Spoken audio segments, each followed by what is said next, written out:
Hello and welcome to Honey Badger Radio number 28, He Who Laughs Last. We have a lot on the agenda today. We're going to be talking about the recent dust-up between Laughing Witch and Thunderfoot. We're going to be talking about Breitbart's article on the Red Pill and Cassie J's adventure, journey, odyssey to get funded. And we're going to take some of your mail. And finally, we're going to conclude with a discussion of how feminists generally fail in relationships.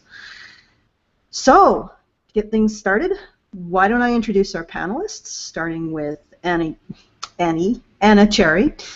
Hello. Sorry about that, Anna. Hello. Hannah Wallen. Hello. Karen Straughan, or otherwise known as Kevin Strong. Oh my goodness. I'm never going to live that down, but Nope. That's okay. And otherwise the artist formerly known as Mike. Oh, okay. Oh, you forgot the joke. Okay, all right. I'm sorry.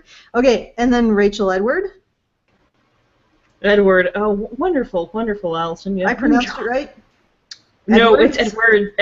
It's Edward. Well, but you're only one Edward. You're It's not pronounced multiple. shitlord, Allison. Okay, It's- Rachel Shitlord. I'm just kidding. What doesn't make sense to call you Rachel Shitlords? Would you? It'd be Rachel Shitlord. I'm just kidding. I know. Okay, and You know. we are joined by a special guest, Theron Meyer. Oh, Hey guys. Hi. Yes, you pronounced it right. When you made the little chippa chippa thing with Mike, I thought you forgot how to pronounce my name again. Oh, But then I well, realized it that's- was an inside joke. So that's actually a very legitimate. Is that you guys making fun of Angry Aussie and his tendency to like just kind of speak in tongues when he started? Is that I think that's what it tendency? is. He's summoning some kind of demon. I think he already completed the summoning before the show started. Yeah, it was sitting beside him in a shirt with green lettering on the shirt, even though they were using a green screen. That drives me crazy. Are they like so dumb that they don't know to not wear green when they're using a green screen? What the fuck? So you find yourself something dumb to get annoyed about, so you don't listen to what they're saying and stuff. Yeah, maybe they're giving you that sort of visual confusion, just so the auditory confusion. Oh yeah, they know what they're doing. Oh yeah. You don't pay attention to that. It's Do we all need a to sacrifice? plot. Do we need to sacrifice a goat? Yes. Only if you're that way inclined. But otherwise, we could let Sarah do her Well, chilling. there's death, and then there's like the little death, and that's bestiality, Randall. Okay.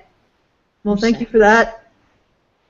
I have no clue what you're talking about, but we can let Theron take it away now that we've made it suitably awkward, and even more so with the silence. no, I'm here. Hi guys. I hope that a lot of you listening are in the Vancouver area because my club will be hosting an event. Well, yes, one event that Karen will be speaking at called Toxic Femininity and Toxic Masculinity at Harbour Centre in downtown Vancouver next Sunday. But then we'll also be having a meetup with Karen Straughan, and I'm talking about her as though she's not here. That's awkward. And Lauren Southern. On That's the okay, Theron. She sometimes does it herself. The last rationing, I caught her referring to herself as she for a good 2 minutes, and I was like, who? What? Can't stump the on. So yeah, we're having a meetup at Mahoney and Sons. If you guys went to the Gamergate meetup earlier this year, then you would know where that is. And I'm very excited.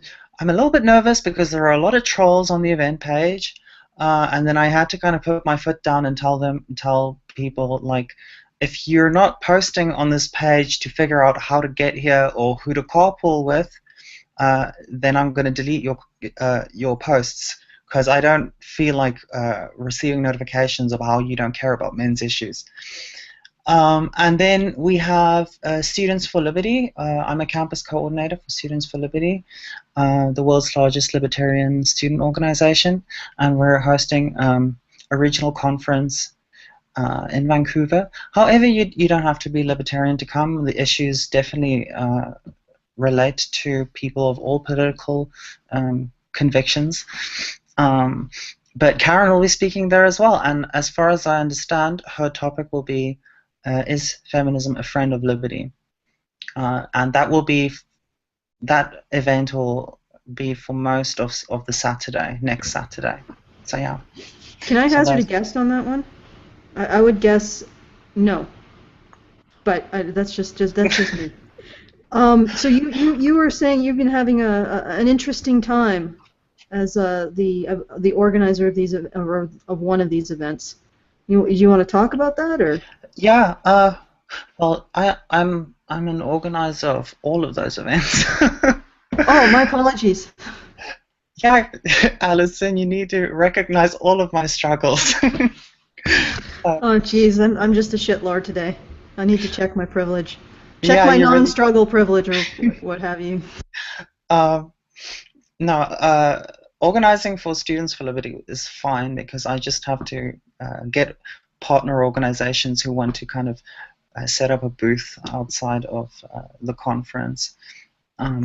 So that's okay. But as for the toxic masculinity, that is being hosted under the SFU Advocacy for Men and Boys, of which I am the president. So it's quite a bit of pressure on me, and I've been having quite a bit of anxiety and just a lot of angst because through some obscure channels through Facebook, I happened to come across someone who shared the Toxic Femininity event into the Gender Sexuality and Women's Studies Student Union Facebook page, and I could see it even though I wasn't a member of the page, which was strange. Nonetheless, I came across it, and then I saw they posted it with a comment, something like, so there's an anti-feminist event being hosted on campus, and then in quotes, sigh or whatever. I don't remember. And but in the comments section, I read the comment section, and they're basically like conspiring to protest and stuff. And my anxiety spikes right there because, I mean, they can protest if they want, but it just makes my life harder because it's more stuff I have to think about. So I inboxed the person who posted the event in the first place, and I messaged her because, funnily enough, nobody messaged me to ask what the event's about. They just kind of talk about it. Oh, and in the comments section, there were like people from the Women's Center also talking, and they were like saying how they've been talking about at the Women's Center about how much they're worrying about this new group on campus.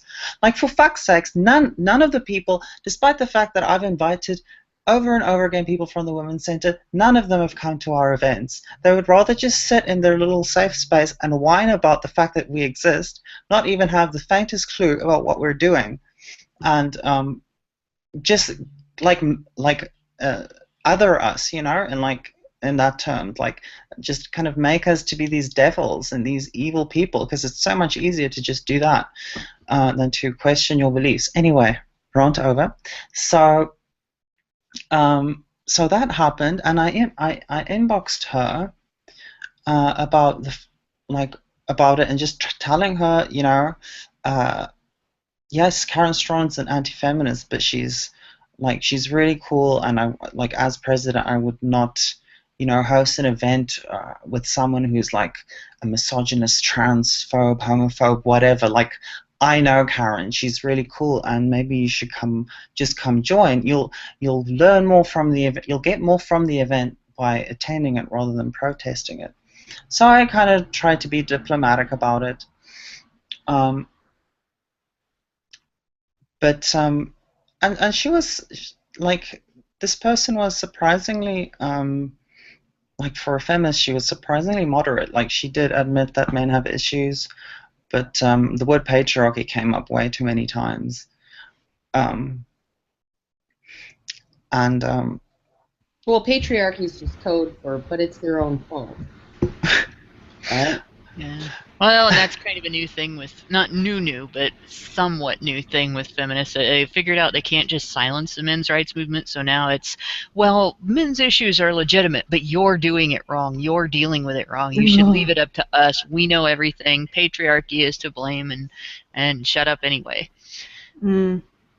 Well, it sounds like it's going to be an interesting event with some interesting conflict. Which I know that was really stressful, but you'll have Karen. I'm just kind of wondering whether I should actually, like, because I'm thinking I'm gonna have to drive across the Coquihalla in November, so I should probably get new tires on my car before I go. But then I'm like, okay, and then my tires are gonna be slashed, so maybe I should just leave the old ones on. Maybe you should take the snow tires. I guess it would be really hard to jack your car up in the middle of the road and then replace the tires with the other. No, I have fill your tires with like those springy snakes. So at least it's amusing. Oh yeah. Okay. Oh yeah. No. Silly string. I'll fill it with silly string, and then when they slash it, they'll just like get like pancake batter all over them. Yeah. Okay. All right. This is okay. So, do you want to? Oh, so go ahead, Theron. Sorry, I don't want to talk too much, but I just want to share what this person, and bless her heart, I feel like she's her heart is in the right place. I just don't agree with her politics. But I linked one of Karen's videos for her just so that she can like see like what a reason is, so that they can stop like just putting us in the evil box. And then so I gave her the Feminism, the Disposable Male, the most viewed one, and then she said, regarding Karen's video, she expresses a lot of ideas that I'm fully on board with, i.e. forcing men into war, ignoring boys' emotions / pain, etc. But I do not support the competitive sentiment she puts forward. I believe we should be acknowledging the fact that patriarchal ideas, above all else, are what negatively affect both men and women. It's not feminism that forces men into war and puts women first. It's patriarchy. And if SFU A and B is on board with that, then I think we can agree we're on the same page. If not, we will not agree on such, I'm afraid. And Karen's video wholly misrepresents feminism when she directly blames feminism for exploiting men and putting women first no matter what. That is not my feminism, nor is it anyone else's that I know of. Feminism is about equity, which can mean putting more energy towards one group who needs it most, and that can mean men or women. Not just 100% women all the time forever. I fully agree that men face issues that are often ignored by society. I reject the idea that men are somehow inferior to women in a variety of ways, that they are less capable of certain things. I reject pitting the sexes against each other for the sake of feminism or meninism. All right. Okay. First of all, wait, Karen, I got my name in there. I'm going. Not take seriously. Yeah, okay. I have no idea what you said, but I think you said that meninism isn't a thing, which is true. But when you present this idea of patriarchy, patriarchy is simply waving your hands and saying men did it. Instead of wizard did it, it's men did it. But not men, not specific men, but just men, or like a gestalt of men did it. And when you do that, you refocus the agency on men instead of a society that men and women both participate to create. And by refocusing it on the agency of men, you essentially make it so we don't feel sympathy for them because you're saying they're doing it to themselves. And it's like that's exactly the problem. Okay, Hannah, go ahead and say what you have to say, but we do have to move on to Laughing Witch and Thunderfoot because Karen has written an essay. It's brief. I just want to say clearly this feminist has never heard of the United Nations He for She campaign, any of the Teach Men Not to Rape campaigns that are floating around university campuses all over Canada and the United States. The white feather movement of the white feather movement of the early 20th century, the white ribbon movement from now. The Australian white ribbon movement, not the actual, bi-directional violence recognizing white ribbon movement, but any of the various establishment feminist efforts to demonize men, put women first, and basically limit all activism involving human rights issues to that which benefits women and demonizes men. Yeah, I feel like even the phrase feminism doesn't put women first is like completely contradictory. It's called feminism, for fuck's sake. Yeah. Okay, well, this is par for the course. Hopefully she won't, and now that she's actually engaged in some form of respectful dialogue, she won't turn around and say you guys are Satan. And you cannot be allowed to speak. Yeah, Or I pull a feel fire so too. alarm. Like she was very friendly, and hopefully I meet her next Thursday, and we're gonna watch the very gynocentric, I think, screening of The Mask You Live In. So. Okay. Oh my goodness! All those ways boys are trained to harm women. Okay, Karen. Let's do this. Let's do this thing. Oh God, this monstrosity that I wrote. Yes. Well, I give you confidence. It's quite long. It is. It's long. It's thick.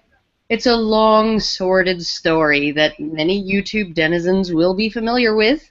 But if you're not, there's been yet another insane dust-up in the internet atheist community. The central characters are YouTube science vlogger and atheist skeptic juggernaut, Dr. Phil Mason, a.k.a. Thunderfoot, and 4 relative pipsqueaks of hyper-feminist bent going by the names Jenny McDermott, Laughing Witch, Hannibal the Victor 13, and Bewildered Ape. As well as making videos on the wonders of science and his love of research, Dr. Mason has a long-standing habit of debunking bullshit, from creationism to solar frickin' roadways. His videos have attracted a massive following of ardent fans, with his channel boasting over 400,000 subscribers and some 95 million video views. During the Atheism Plus fiasco that split the community a few years back, he began taking a closer look at certain brands of feminism, and, wouldn't you know it, he spotted some bullshit. Feminist icon and professional victim Anita Sarkeesian has become a perennial favorite of his to take the piss out of.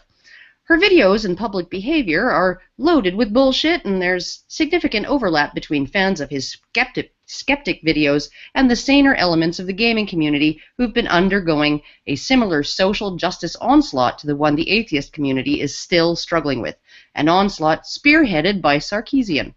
Mason's videos on Sarkeesian and other popular internet feminists are some of the most viewed on his channel. Enter our 4 intrepid feminist dunces. They were not at all pleased at Mason's targeting of Sarkeesian, arguing that his videos were responsible for the waves and barrages of harassment and hate the poor dear receives. After all, the mere act of criticizing Sarkeesian or her ideas is a literal call to action for one's loyal evil minions to embark on campaigns of sustained abuse. Of course, the takeaway message from this would necessarily be that no criticism of her ideas should be allowed at all. At first, their antics involved mild pokes at him in the form of videos spreading lies and misrepresentations of his positions. Next, Bewildered Ape, the only member of this not exactly Fantastic Four to have never shown his face, took it into his head to write Mason's employer in the hopes of getting him fired. The accusation? Holocaust apologism and Nazi sympathizing. For Mason, who lives and works in the Czech Republic, this was a bit of a problem, as like many European countries, the Czech Republic considers this type of speech to be a criminal offense. In the Czech Republic, it's punishable by 1 to 5 years in prison. Of course, nothing came of it. Dr. Mason was not fired, as his employers apparently have IQs at least equivalent to that of Forrest Gump, maybe even a little higher. Indeed, Mason made a video roundly scolding the ape for such underhanded tactics and indicating on no uncertain terms that further attempts would in no way jeopardize his employment nor his good standing in his field. You know, because they're not retards, they're scientists. He also reminded Bewildered Ape that fraudulently making such allegations is actually a crime, and that taking internet disagreements and differences of opinion into meat space sets a dangerous precedent that could potentially backfire on him. Bewildered Ape shot back that his actions were, quote, performance art, end quote. I'm not joking. And the not-so-fantastic four retreated back to bitching and moaning on their mostly empty channels to people at least as crazy and intellectually challenged as they are. Hannibal the Victor uploaded a particularly lovely rant wherein he threatened Dr. Mason with physical harm and swore that it was now his life's mission to utterly destroy him. And then just this month, these feminist crusaders blatantly and publicly organized a letter-writing campaign identical to the apes' erstwhile self-described performance art. This time the letters were sent not only to Mason's employer, but to the local police and various news outlets. One has to wonder what kind of moral certitude is required for four gnats, such as these, to pit themselves against a Goliath when they were well aware he had 400 times as many minions as they did, and when they seem to genuinely believe Mason's evil minions are capable of sinking to any level of depravity and atrocity. If there was an award for self-destructive, deluded ideologue of the year, Laughing Witch put herself in the running. Of course, over the course of several videos on her since-deleted channel, she was observed to have boasted that as a boss within a small business her husband owns, she's untouchable. She can't be fired. She was observed to have boasted, providing video evidence, that her email to Mason's employer, the police, and the media was written under her real name. In other words, believing herself immune to the type of attack she was about to launch against a superior power, she doxed herself. And in a follow-up video, believing he'd been fired from his job, she gloated and celebrated it as a victory. Mason's response on October 20th was more circumspect than it might have been. In a video response to the campaign, he informed her that he had not indeed been fired, and showed clips of her own videos that demonstrated her megalomaniacal levels of hubris, including the one in which she generously gave the internet all the information it needed to attack her, her real name. He also questioned the ethics of a woman who gives glowing online reviews to a company she co-owns and helps operate, and negative reviews to competing companies. And he warned her that her delusions of immunity were just that, delusional. Oh, the morbid deliciousness of it all. He deliberately and unerringly gave the internet everything it needed to detest her even more than it already did, and everything it required to exact revenge. And in a masterful demonstration of cynically preserving the moral high ground and covering his ass, he demanded a groveling apology from her. Not to him, but to the internet as a whole, which is populated by people who work in coffee shops and PR firms and insurance companies and software firms, and whose jobs are not as resilient to such attacks as his own. Mean? Certainly. Intentional? Oh yes. But I have a hard time pitying Laughing Witch. Within hours of Mason's video going up, Laughing Witch's business's Yelp page began to be flooded with bogus one-star reviews. Most were obviously fake, my personal favorite being, I hired these guys to renovate my bathroom and all they did was paint swastikas everywhere. I'm not sure if Laughing Witch realizes what a courtesy that is. Reviews that are obviously fake are easy to spot and remove, making the damage to a company a temporary rather than permanent thing. They're also easier for potential customers to spot and dismiss as pranks. Laughing Witch, of course, then deleted her channel, hoping to minimize the damage. And on the 24th of this month, Laughing Witch's husband quietly uploaded a video to their business's channel narrated by him and describing the situation in the most Sarkeesian-esque terms. I shall paraphrase it thusly. My wife stumbled across Thunderfoot and something vague, something that's not her fault because she didn't do nothing other than be a feminist online, and now there are dozens of misogynistic trolls posting one-star reviews on our company on Yelp because my wife stumbled across this hateful evil guy and he decided to attack her for no good reason. Also, I was disabled in a work accident years ago in the recession, and here's a picture of my dog with a sad face. My wife didn't do anything to provoke this other than find herself in the evil Thunderfoot's line of sight. Please send us innocent victims your money, or these 14 employees will go hungry because my wife came across Satan and Dick Cheney's love child online, and even though she was nothing but friendly to him, he just decided to destroy her life. They linked this video to an Indiegogo fundraiser asking for $25,000 to completely unprovoked and unjustified attack that was the result of Laughing Witch falling afoul of Thunderfoot for no reason whatsoever and by no action of her own. They have so far raised just over $2,000. The next day, Laughing Witch created a new channel for the sole purpose of uploading the apology Thunderfoot had demanded. She said she was sorry, and I believe she was, but not because she believed what she had done was wrong or because she felt bad for the harm she might have caused him, 3 to 5 years in prison, but because of the blowback from her actions and the fact that it had hurt her husband's business and other people she cared about.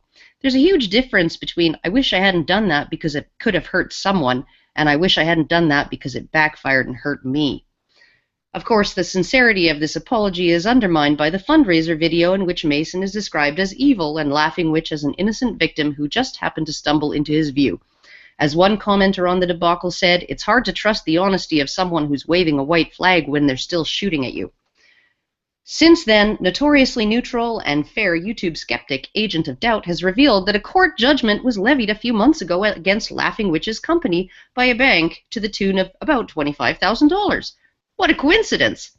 An update was quickly posted on the fundraiser's page indicating that the company was already in trouble and had filed for bankruptcy protection before any of this debacle even started. Another update indicates that Laughing Witch and her husband have contacted their state senators and the FBI in hope of criminally prosecuting somebody. Of course, Laughing Witch is not the only massive casualty in this debacle. The denizens of Chan Life reportedly released Hannibal the Victor's real name along with that of Jenny McDermott, and certain individuals intent on proving once and for all that no, Hannibal is not actually studying anthropology at an accredited institution of higher education. They stumbled across the uncomfortable news that he's a sex offender fresh off the registry, convicted by way of a police sting operation of attempting to procure a sex act from a minor. When his docs dropped in Chanland, he deleted his channel and hasn't been heard directly from since. Meanwhile, during the heat of the confrontation, Jenny McDermott, so outraged at the completely unprovoked attack on Laughing Witch, who had done absolutely nothing wrong whatsoever, uploaded a video wherein she publicly engaged in criminal extortion, demanding that Mason somehow, some way, call off every single one of his 400,000 subscribers whom he doesn't know from Adam, and anyone else who might be involved in the cyber attack, or else she'll send letters portraying him as a Nazi to pretty much every media outlet that has ever given Anita Sarkeesian the time of day. As an added twist, she then set conditions even more outside his control. If her video got this many upvotes or that many downvotes, she'd send the letters regardless of what he did or didn't do. Oh, the drama. Oh, the stupidity. Oh, the human carnage. It's looking like the only member of the less than fantastic four who might emerge from this dust-up unscathed is Bewildered Ape, that master of performance art who has never shown his face to the public. Discuss. Wow. Goodness, that's it was masterful, by the way, Karen. Masterful writing, masterful delivery. Not masterful echoing, though. All right, well. Sorry about that. I guess you'll have to thank me later. Well, I don't have any headphones that work because my port's toast. So. Yeah. Okay. Well, I'm not sure why it's echoing now, not before. But yeah, this is. So you did find out that, oh goodness, the sexual predator, or the guy who was on the sex predator was on there for a legitimate reason. He was actually trying to solicit sexual services from someone he knew was a minor. Well, apparently Justicar has had a look at it, and because I looked at the court docket, and it's sort of it's hard to parse, right? But he looked at it and he said it looked like it was part of a police sting operation. And he was on the registry for 10 years. So. Okay, so yeah, that was a question that I had about actually implicating the guy, because if he was on the sex offender registry because he took a whiz on the bank of a busy, because he couldn't find a bathroom. In a back alley. Yeah. Or if he was a guy who was like 17 and his girlfriend was 15 and then he turned 18 and then her parents were like, now we've got you. Yeah. My pretty. No. Or if he was a guy and he was in a bar and he was approached by someone he thought was a woman because she'd gotten through the bouncer and had a fake ID. Now that would be completely different. But if it was a police sting operation, I'm sure it was a little bit more black and white. Yeah, I think so, and sorry. Can I add something? From what I understand, basically, it seems like it's sort of one of those catch a predator kind of things where you are talking to someone you believe to be, I don't know, like 14 years old, 13, 14 years old online, and then they kind of tell you, okay, you want to meet up and something like that, and that was the gist of it. Or at least that's That's what roughly how it went down. Like, I heard. Hannibal, take a seat. Take a seat, will you, Hannibal? And then he Exactly. rushed out of the room. That was him closing his Take a channel. seat over there. Yeah. What are you doing here? Did you bring the beer and condoms? Oh no, I made some cookies over here. I got some chocolate on my shirt. I gotta go upstairs and change it. Oh, God. I made you some lemonade, mister. I don't even know if there's much to add, because Karen's pretty much covered all of it. Theron, go ahead. Oh, I just wanted to say I thought it spoke volumes when Thunderfoot, in a recent vlog he did, he said, he came out and said, at this point in time, religion is not the enemy, feminism is. Feminism at this point is much worse than religion, and that he's much more worried about what feminism can accomplish than religion. And I think we all here know that's true, but I just thought it spoke volumes for someone who started his whole career on YouTube criticizing religious like nutcases, like anti-science religious people, and just criticizing religion in general. I just thought it spoke volumes for him to come out and kind of say, well, I had it wrong. Well, I didn't have it wrong, but I feel like feminism, this is the real problem at the moment. That's basically what he said. So yeah, I just thought that spoke volumes. Yeah, if a Muslim was made president, then it wouldn't matter because there's a separation of church and state. If a feminist is made president, there's nothing from stopping them from steamrolling their religion. Because it is so true, yeah. Anyway, Hannah, sorry. Oh, that's all right. I think that's a good point. I would like to say, as far as religion versus feminism, it's kind of a thin line there. Feminism doesn't call itself a religion, but it has all of the elements of a religion, and including believing based on faith to the point of burying your head in the sand when evidence against your beliefs are presented. And like misogyny is basically just the feminist word for blasphemy. Feminists treat men like they're both gods and devils. It is pretty much the only thing that has it short of being a religion is actually labeling something a deity, labeling something an anti-deity, labeling something faith, labeling something a religious tome. That's all it is. It's just the differences in labeling. The other thing I wanted to bring up is that I've seen a lot of noise about this on Twitter. I spent a lot of time looking through Twitter for basically stuff like this, but I've seen a lot of noise on Twitter from moderates about this that are that they're basically considering what happened to be the low road and calling for a moral high ground. And I want to point out that when you are dealing with what Laughing Witch and her ilk actually are, which is bullies, there is no moral. There's no such thing as a moral high ground. You cannot deal with bullies the way that you deal with rational people, because they're not. And if you capitulate or attempt to be diplomatic, that is to a bully invitation to continue to abuse you with impunity. And that is the situation that Thunderfoot faced. He basically did the most reasonable and the most rational thing he could possibly do. He struck back he didn't even strike back as hard as he could have. I mean, he could have done so much worse to them. And just releasing what they did and just showing who they were, what they admitted, that really wasn't that big of a deal. And it's not nearly as bad as what they were trying to do to him. When you try to take the high road with a bully, when you try to take the high road with a bully, what you get is continued abuse and additional abuse. If you're super nice or if you complain about what they're doing, if you fall down, if you show that you've been hurt. Any of those things will get you ridiculed, called a wimp, accused of trying to play victim, accused of lying about your situation, and all the while they will continue the original abuse while they're doing that. The only thing you can do when you are dealing with a genuine bully is hit back. There is no other choice. And I know that people are not gonna, there are gonna be people that are not gonna like hearing that. But it's a lesson that even, I learned when I was a little kid.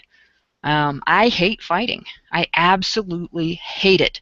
I would rather get beat up than have the feelings I go through after hitting somebody. But I learned as a little kid, living in a neighborhood where we were less supervised and there were a lot of latchkey kids at the park where I used to play, that you don't get a choice.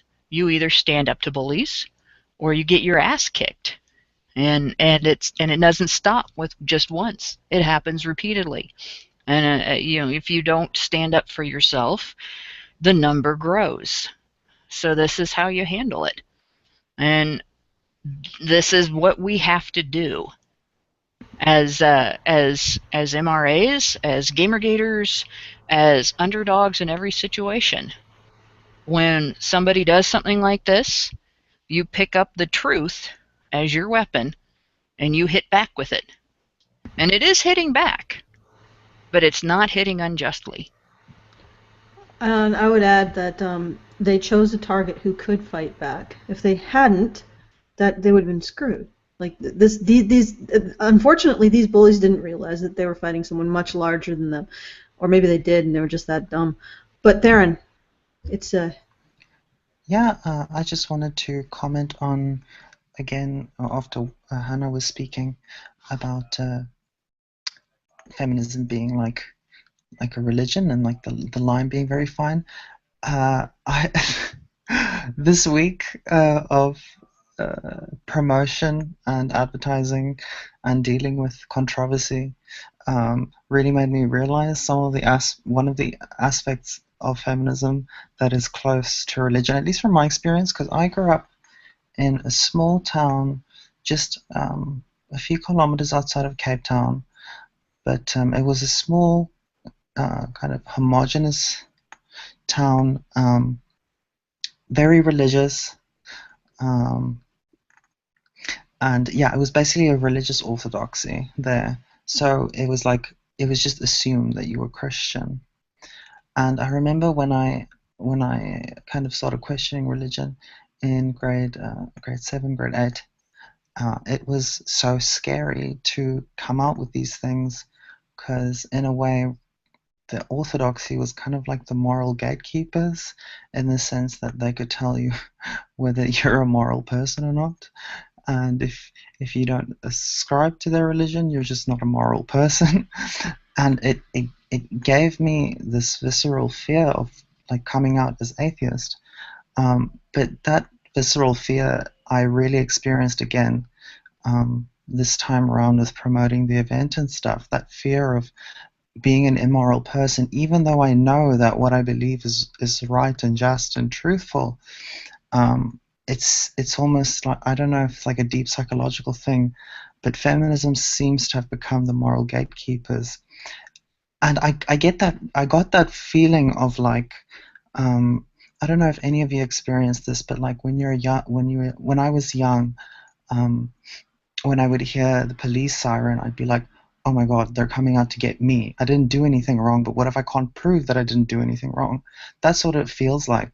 It felt like it felt like even though I wasn't doing anything wrong and everything I do is just, it felt like the feminist orthodoxy was were the moral gatekeepers, and they were the ones, no matter what, they were the ones to decide whether I'm being a moral person or not.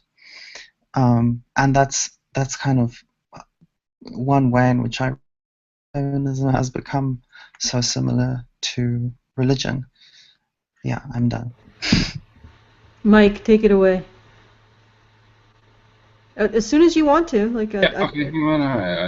All right. Yeah, it's pretty much just expanding on what Hannah said. I mean, with a physical bully, someone who's just hitting you and cannot be reasoned. The solution is not to yield. Turning the other cheek does not work in that situation. You can't just stand there and take it. You'll just get killed. And when it comes to psychological bullies, people who do not use their fists as weapons, but their relentless, unapologetic framing of themselves as the victim. When the war cry changes from "I'm going to hurt you" to "you're hurting me," the only difference is the format of the violence. The solution is the same. Apologizing is yielding. Apologizing is standing there and taking it. It will not work. It's how you get killed in the free marketplace of ideas. If all it takes to prevent 1,000 punches in your direction is one punch in the other direction, no one should blame you for throwing that punch. And I mean this all within the realm of the psychological, of course. It's much easier to resolve in the psychological world than it is in the physical world. It's just, why it's awesome that this all just takes place on the internet rather than in a massive riot or a war or so on. I'm done.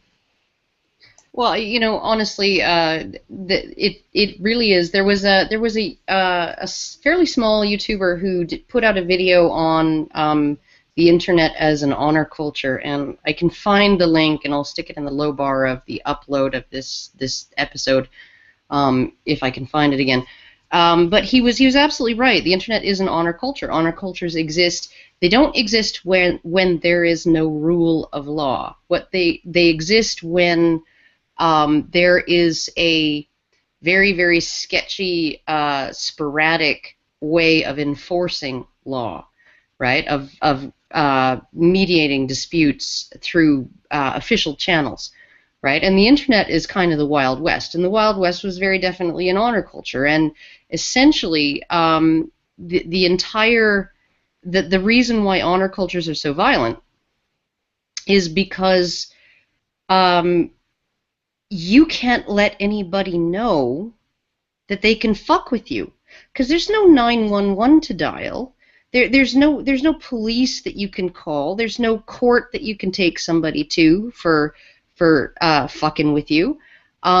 So when somebody actually fucks with you, you have to stomp immediately, and you have to stomp hard, right?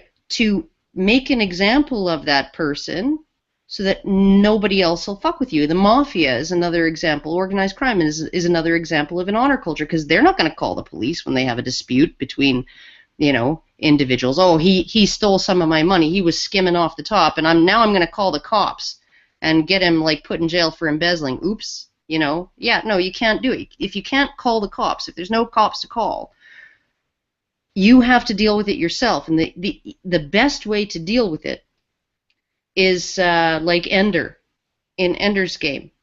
The way to beat all the bullies is to do it here and now, right? With this one bully. And I'm gonna kick his ass so bad, so beyond recognition, that nobody's ever gonna fuck with me again, right? That's why I think that actually Thunderfoot's actions in this case were extremely restrained. And I think the only reason that they were restrained, I think that if any one of these individuals was someone with, a couple 100,000 subscribers, he would have been like, yeah, no, it's really on, right? It's really on, and I'm coming after you. But he saw that it's like these crazy people, they got these teeny tiny little channels, they're more vulnerable than he is, and he's just like, it's just going to be a very measured response. I mean, and one of the things I think that these idiots thought was that that because it was sort of they thought it was mutually assured destruction or something, right? Like that there was no way he would be able to strike back at them or whatever. Like that somehow, and I don't understand how these individuals think that they can. I mean, think about Hannibal, right? think about this guy. He's got a fucking record as a sex offender, as for trying to importune a minor, right? This is on his fucking record. That's in his past, and he's literally attacking somebody who has way more subscribers than he does, many of whom I'm sure he knows, are capable of finding out who he is. And there's this shit that could be found in his past if he pissed people off enough. And yet somehow he thought it was a good idea to do it. Like, I don't understand. Don't stare too hard at the stupid Karen.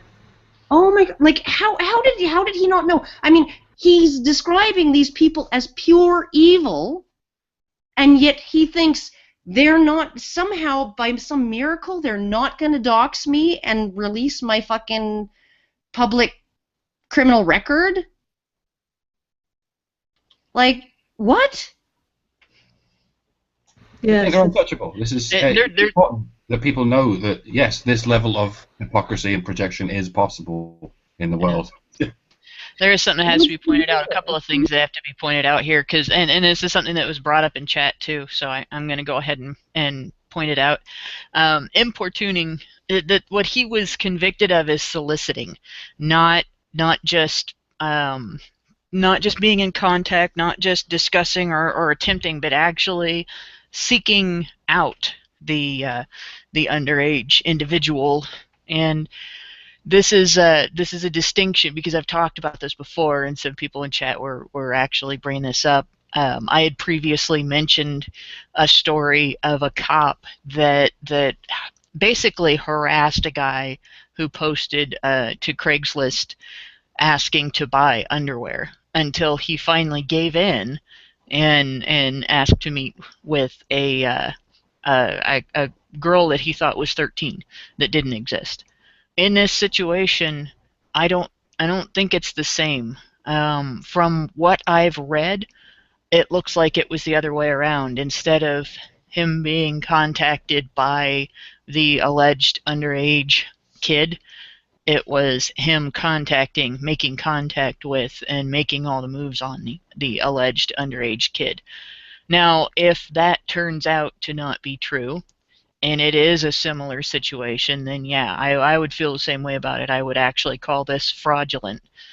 But at the same time, he is still a guy who solicited an underage kid. And that is still a stupid move, at the very most harmless, and a predatory and damaging thing to do at worst. So, Well, and as far as the crime itself, yeah, he still was convicted of soliciting a minor under 13. Yeah, and he like just the level of what the fuckery of thinking that with something like this in his past, that he should fuck with people in the ways, and not just with people in general, but with somebody who he has, described as evil, described as willing to sink to any level, as willing, as willing to do whatever it takes to win. All of this, like, why would he do that? I just don't understand. What the fuck is wrong with him? Probably the same reason why he solicited in the first place. Like, where do you get off as a basically a convicted pedo trying to claim moral high ground against anybody else? I think it's the same mentality that probably led him to take that risk in the first place. Maybe he just does a really screwed up risk assessment. Like, really screwed up. Well, yeah, and I've heard from other people, right? And there's oh God, I forget who the YouTuber is, but rounded up a whole bunch of Hannibal's tweets. And Hannibal has a particular endearment that he uses, mi bella, mi bella. And you literally have, like tweet after tweet after tweet after tweet of him hitting on women in the social justice community, calling them mi bella, right? And like he's it just, you know, they're Sargon of Akkad did a video about why people hate feminists, and it was on male feminists a while ago, and he's like, well, you know, a lot of them are just well-meaning dupes, and a lot of them, you know, just feel guilty about being, you know, their own sexism, and he showed Steve Shives as an example of that.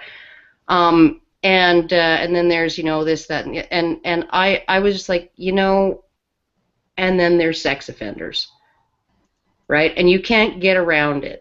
You cannot get around the fact that Kyle Payne, Hugo Schweitzer, frickin' Gian Gomeshi, Hannibal, right?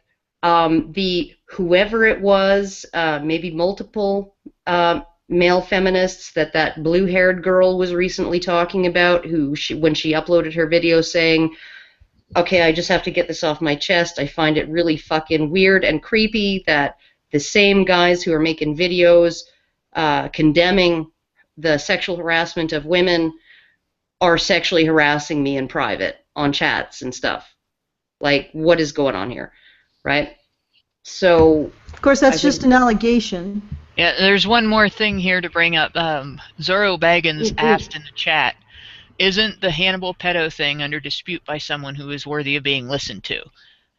This I have not seen, but if it is, then we should find out more information.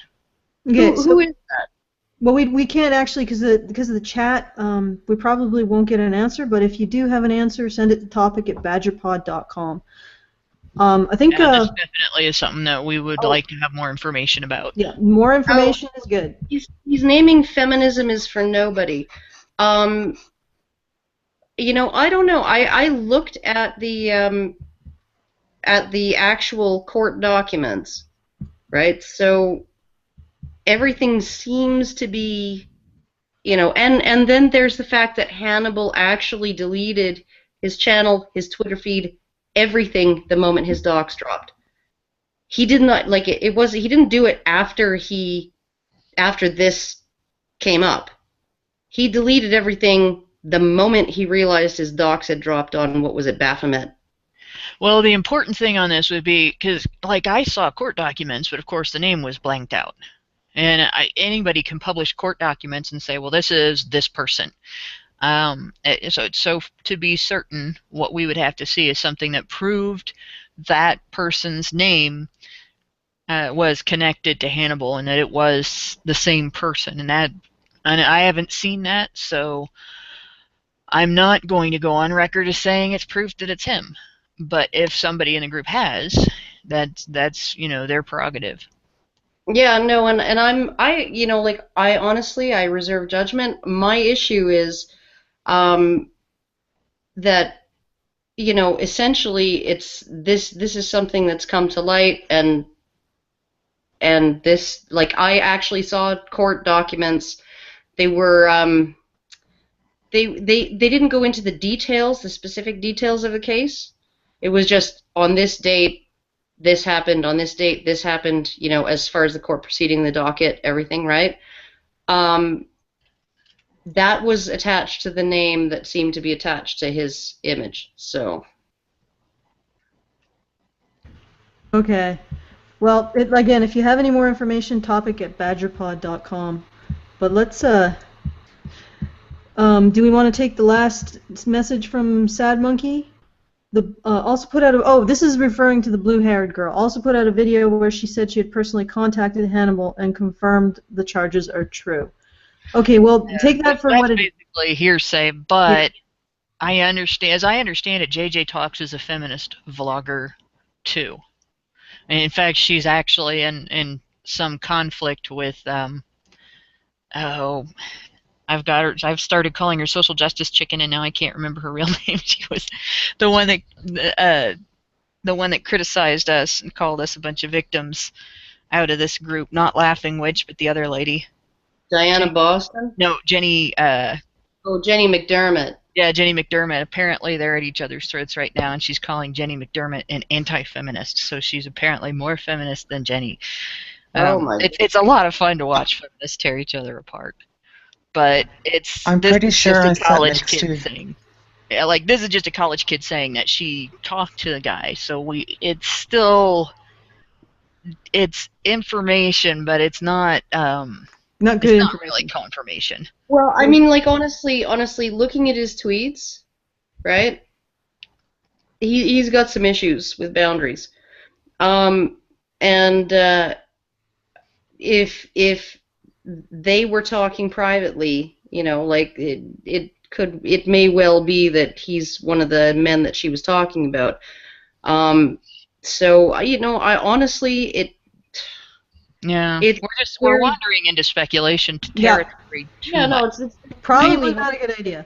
So But the again, thing, the bottom line is that it's very clear that the behaviors of the group itself that attacked Thunderfoot in the first place don't give them reason to claim moral high ground against anybody. well, and they Yeah. don't, their actions don't give anybody any reason to believe that they're sane. Like this is really the thing that strikes me is they, even Jenny, like she lives in California, and that video that she put up, She you lives know, in La La Land. well, no, but that video that she put up saying, you call off your minions, right? Or I'm going to send out all these letters to these other media outlets. That falls under the extortion statute in California. oh, okay. Well, this is like another rabbit hole we can fall down. I want to say something. Go ahead, there. I sat next to Diana Boston on the bus today. You did not. Did she have her mice with her? No, but she had her long, ugly hair. Oh my goodness, and her crooked teeth that are even more crooked than mine. For real? The Are mice you were still all somewhere. in one piece? Believe me, the mice were hanging around on the bus somewhere, in a cloud like. Are you still all in one piece? Yes, I'm fine. I was. It was funny. Like, Did she recognize you? no, she didn't recognize. I don't know if she knows who I am, but Oh, she will. I know who she is. Mm. All right. Well, let's take some mail. Oop, I don't hear any objections, so let's go right into that. S writes, "Hi, Badgers. I would like to thank you all for encouraging me to think deeply and critically about social reality. I've been an atheist my entire life, despite being raised in a Christian home, and I've always felt like a freak for thinking with logic and a sense of reason, and only until I discovered Christian Hitchens, Dylan Moran, and Karen Straughan, all at the age of 21 to 23, did I understand that there were others like me. I've always felt a sense of shame in thinking critically, and that it's perceived by many as counterculture or even dissident. Karen's videos have helped me to talk me down from a ledge of suicide and have convinced me that women are not to blame for my deepest emotional and psychological issues. As vague as that statement may be, for clarity, Karen has offered the proposition that I may become better by effectively detecting lies and falsehoods, and by being able to raise myself up without anyone else's approval. This has had a tangible and wonderful effect on my life. You honey badgers have convinced me that I can be in control of my life in the most important place for myself, love, if I choose to be, and that I can make that decision, that my needs are justified. This gratitude leads to my question. Feminism and the justification for cheating. I'm a naturally monogamous guy. I've never felt cheated nor felt the desire to cheat. I feel I must, for the sake of discussion, describe me as honestly as possible, although that might sound like I'm bragging. I'm actually going to skip this guy because I don't want to do anything close to doxing. I have been told by many to be fashion model material in looks. I'm told I'm capable of stand-up comedy and untapped sex. Okay, I'm gonna skip this. Evidently, my problem is that I only feel I need a desire for my only long-term girlfriend who's a recovering feminist. I'm 24 and I've had 2 sexual partners. I've been with one woman for nearly 6 years. When I was 18, I got together with the woman who's now my girlfriend. Over the course of our relationship, she cheated on me more than 5 times. To be honest, I'm not sure it's more than that because I honestly haven't the emotional fortitude to uncover the actual details. She went to the university and became a feminist almost overnight in 2010. Since then, she has developed personal issues based on gender identity, jealousy, power in relationships, and sexuality.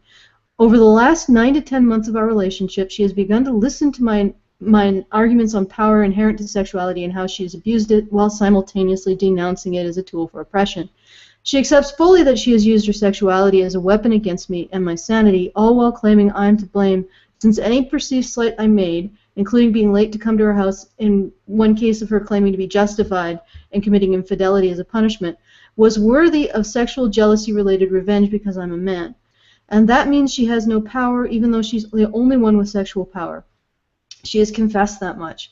I trust her now at the moment completely that she has denounced feminism as a label and practice thanks to the knowledge that I've imparted. My question is, does feminism justify cheating regardless of the circumstance or quality of the partner they have as long as a woman feels slighted as a method of control over a man? A few offshoot questions might be, do feminists not realize the difference between being respectable and being capable of respect? How would you suggest to convince feminists that the sexual power they wield is undeniably almost godlike in social situations? Thank you for the hard wind that pushed me from the ledge. Love always, S. That's a lot of stuff to unpack. So. Okay, well, first of all, no, feminism doesn't, on its surface, it doesn't justify cheating or any other abuse. What they say doesn't justify any of that on the surface. What you're experiencing is an abusive personality twisting existing rhetoric. And it could have been anything. It could have been, I've seen a similarly abusive person, and I'm going to keep that as vague as humanly possible so that I don't out the person it was, but a similarly abusive person use religion in the same way, like a state-recognized religion in the same way to justify adultery. And this is not a matter of whether or not the rhetoric justifies it. When a person gets their mind set on a behavior and they know that behavior is like an unjust behavior and they want to feel okay with themselves for doing that behavior, they will look for anything that they can to use as an excuse. The example of you being punished for being late by infidelity and retaliation, for instance. I mean, that's a hell of an escalation right there. Oh, you were late? Well, I'm going to cheat on you. That's ridiculous. And even at its worst, I wouldn't say that that's feminism. I would say that that's just an abusive personality twisting rhetoric, twisting well, basically belief system to fit what they want to do. And that's rationalization. The same thing that gets done with religious groups that twist their original religion's belief system to justify killing other people for not being part of their belief system, or for just being offensive to them.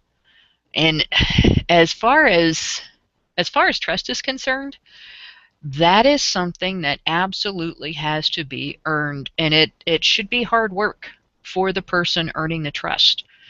And especially if they've abused you in the past in this manner.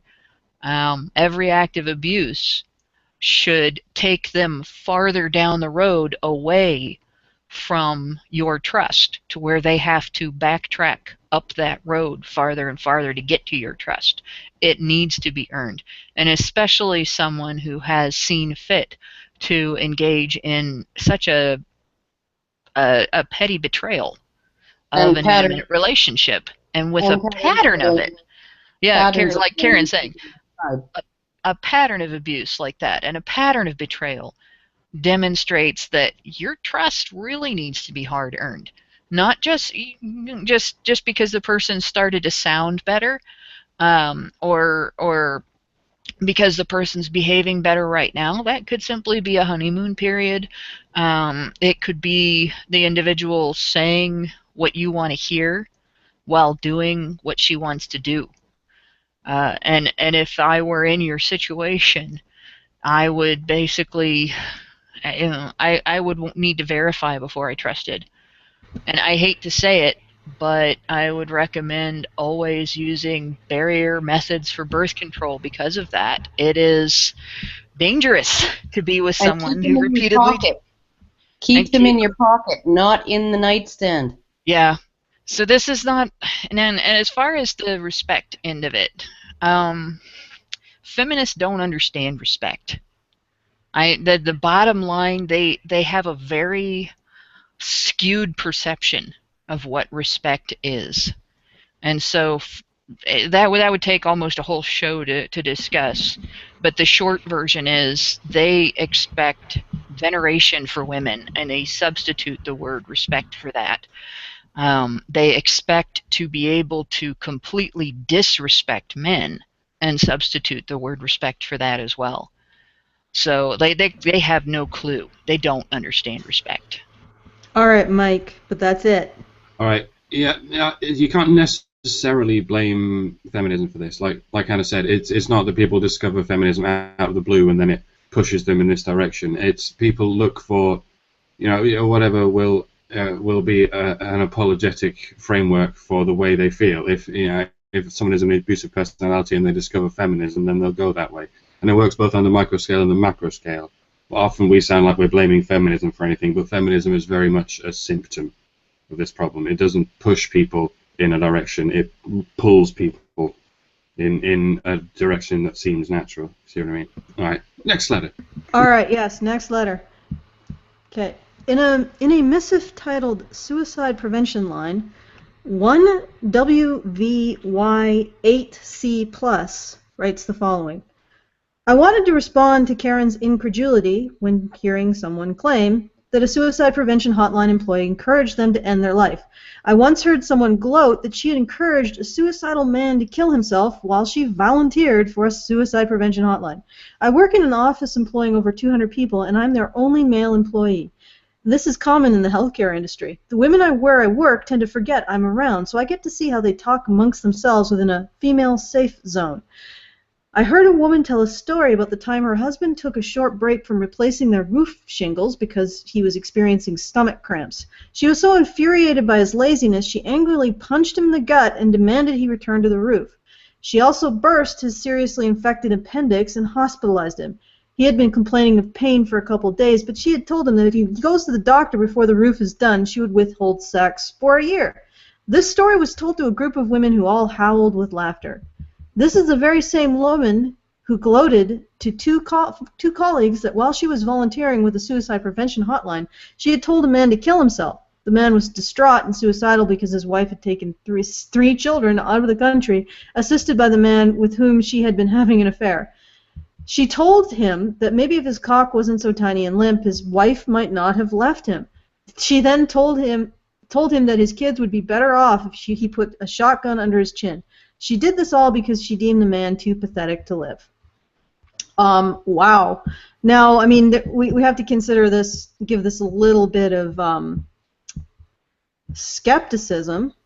Well, and it could well be that she was embellishing the tale to impress her friends, which is actually almost more disturbing. Because if you're actually portraying yourself as more monstrous in order to make your friends laugh at, that was a good one, good on you for doing that, that's shades of Sharon Osbourne. That's fucked right up. Yeah, I'm all for skepticism, but I also wanted to point out briefly, there was once a Jezebel article about, have you ever hit your boyfriend? And all the Jezebel writers chimed in to talk about different times that they'd beaten their husbands or boyfriends. One of them actually said that she hit her partner. I can't remember whether it was a husband or a boyfriend, but she hit her partner for being afraid because he thought he might have breast cancer. This despite knowing that 1 in 6 breast cancer victims is a man. Yeah, no, and what I thought was hilarious was in the comments there was a woman who was boasting that her boyfriend was she'd beaten the shit out of him, right? And then because he just took it and was so pathetic, she kicked him out the door and threw all of his stuff out, and then like hit him a few more times and fucking slammed the door in his face because he was like a pussy or something. And I also want to point out that feminists approve of this behavior so wholeheartedly that there's a whole set of them out there that has this article, the A Voice for Men response to this article bookmarked, that when they want to prove that men's rights activists are misogynistic, they cite that article, out of context, of course, as evidence that men's rights activists hate women because they got angry about an article full of women talking about how they beat their boyfriends and their husbands, including, for being afraid of having a life-threatening medical condition that feminists would otherwise support activism for, but since it was a man, it was okay to beat him for it instead. No, and the entire article on A Voice for Men is a satire of that article. It's a parody to that article, and it's a parody of it, and it says right in the article, am I serious about it? No, of course I'm not. Okay. Right? Yeah, it's pretty egregious. You can't really, I would imagine that suicide help, I guess I probably shouldn't because this was in response to your skepticism, but I mean, you'd think suicide helplines would employ some sort of vetting process, but maybe not. Maybe they just let any person roll in with an agenda. But well, you can get through a vetting process like that. All you have to do is lie. Yeah, but let's get to the next letter. Zachariah writes, and this is a really interesting one. So I'm gonna open the floor to whomever wants to speak to this because it's quite interesting. Hello, tilde. So I found the Honey Badger YouTube channel a couple months ago and found it lovely, tilde. Having heard a number of people talk about focusing exclusively on benefiting women will inherently balance the scale of rights they perceive to be weighed against them, that'd be feminists. In practice, this is more of a catchphrase than any real legal policy. When someone pictures a male being raped, they think of a large, physically fit male that could overpower the female, and that the male is being worse, mildly uncomfortable. This mental image isn't copy-pasted over a person's opinion on legal policies and social justice they advocate. However, I discovered that Hitler's thoughts on the failures of German propaganda during the First World War hold a number of similarities in quote-unquote rights arguments concerning how fighting exclusively for, or with enormous force on, the rights of a particular group, in the case of modern feminists, the First World women, which ends up being the exclusive goal for reasons of pragmatism as well as simplicity to the common person. To quote, the function of propaganda is, for example, not to weigh and ponder the rights of different people, but to exclusively emphasize the one right which it has set out to argue for. Its task is not to make an objective study of the truth, insofar as it favors the enemy, and then set it before the masses with academic fairness. Its task is to serve our own right, always and unflinchingly. Hitler goes on to explain why he thought Germany made several bad PR and propaganda moves in the First World War that were politically and pragmatically unsound. And his advocated course of action seems to apply very well to the concept of advocating fixing the rights of a particular group under the pretense of, quote, creating balance, end quote, which makes such narratives seem a bit more sinister. I was wondering what your thoughts were on the subject. And I'm going to go first because nobody has put anything in there yet. Yes, I would agree. This idea that you can never equal the playing field between men and women, and you don't even have to look at the side. You don't even have to look at men's side. It doesn't even exist in feminist rhetoric. They have how many ways of denying and even casting moral judgment on looking at the men's side of things. You know, male tears, don't be a whiny piss baby, male privilege, patriarchy hurts men too. They have so many catchphrases that simply so many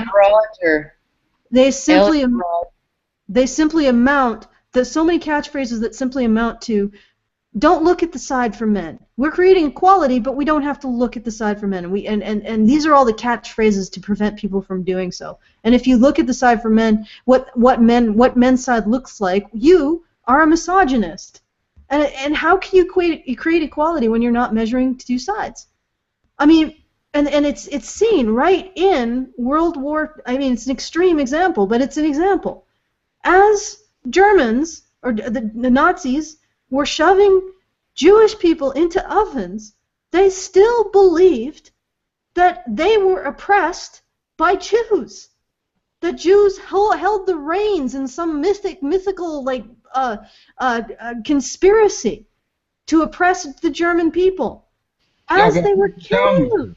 We're not guessing up. We're guessing down. You see, it's okay. Yes, it's like and they had convinced themselves because of this propaganda. They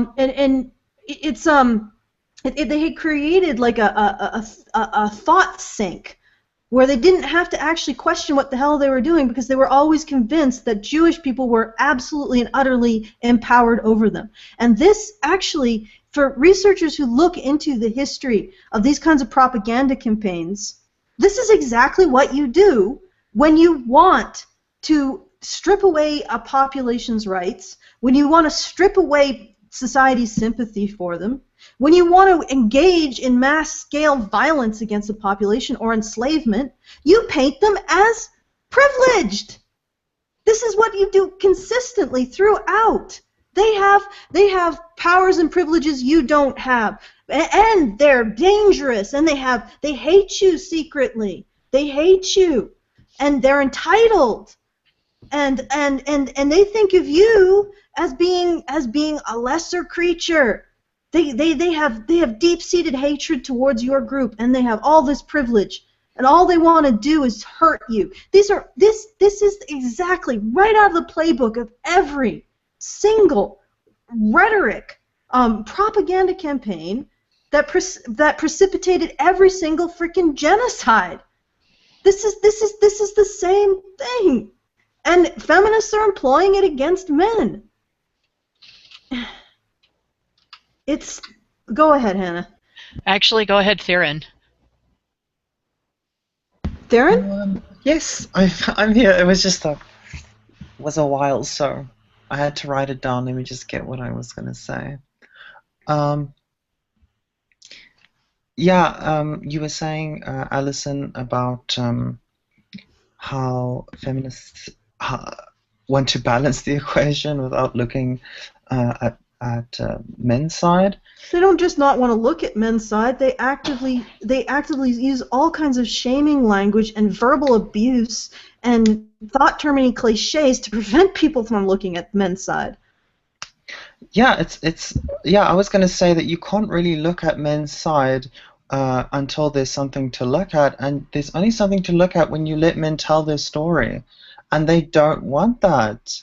I mean, I just learned that again with my club.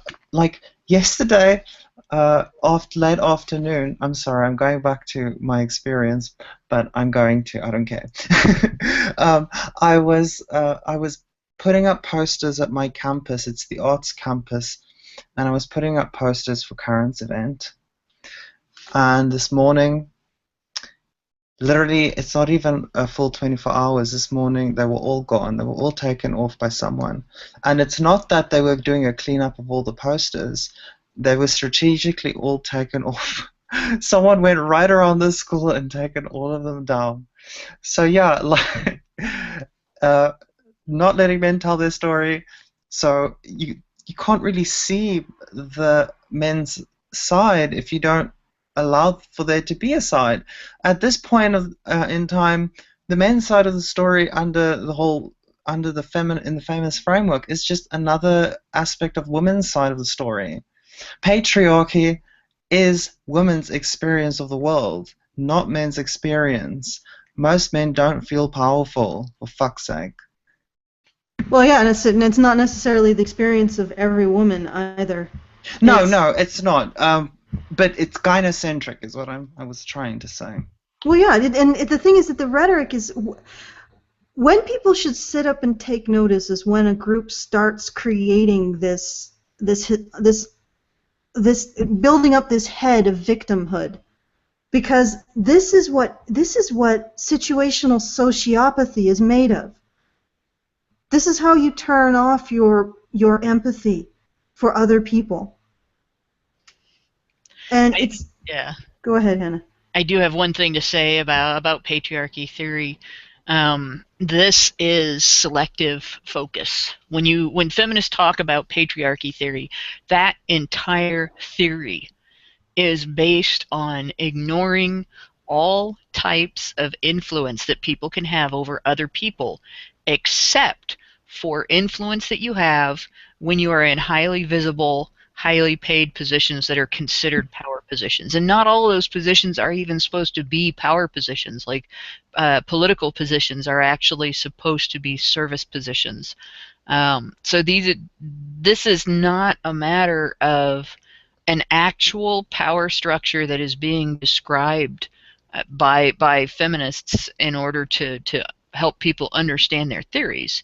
It is a made-up power structure that is described based on ignoring the fact that people influence each other in a lot of ways that have absolutely nothing to do with political position or financial position. There are levels of social power that are far greater than both of those. The level of denial of reality should shake people to their core in feminism. The fact that they should, if feminists really were a movement for good, they should invite criticism. I would actually even point out the existence of lobbying groups debunks patriarchy theory just by itself. Because if patriarchy theory and its basis, and it's being based on this idea that political power and or position and financial position were the only types of power that mattered, lobbying groups would have no ability to achieve their goals. Yes. You can't just change it to kyriarchy and say that that's what you mean when you're still ultimately blaming men and whiteness or whatever, you know. Yeah. But let us move on. Really quick, lobbying groups even debunk kyriarchy because it's the same thing except with gender removed from it. Right. Okay. Greeting badgers. And I'm everybody great points, just the time thing. I have to be the jerk. Greetings, Badgers. First off, I'd like to extend my sincere gratitude for absolutely everything you've been doing over the years, not only as a, quote, ragtag, fugitive, end quote, group, but also on your own individual channels. I've been reading and listening to your material since day one, and I simply can't thank you enough for your steadfast determination, dedication, and commitment to raising awareness about men's issues.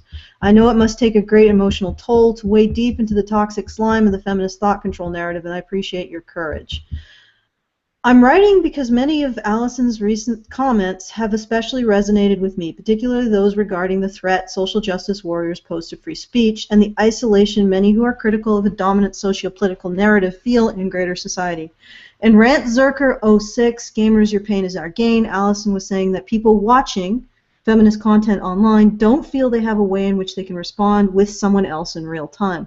It feels isolating, which is part of the problem with the feminist social justice habit of speaking from authority. People such as ourselves who don't agree with their position get neither an opportunity to comment nor have our moral opinions considered in this conversation about creating the moral landscape which we all ostensibly expected to live in. I think she's dead on point there, and when I heard her say that, the hairs on the back of my neck stood on end as if she had reached into my mind and out the words I had been unable to quite put to the degree of rage I had been feeling of late. Now to the point. I'm a professional motion picture cinematographer. I shoot movies, TVs, shows, commercials, documentaries, you name it. I'm sure I don't have to explain to any of you the degree which the entertainment industry tends towards a left progressive cultural Marxist bias. In fact, I'm not even quite sure if there's any other way to describe it without immediately coming off as paranoid. You can describe it as a bunch of fascists.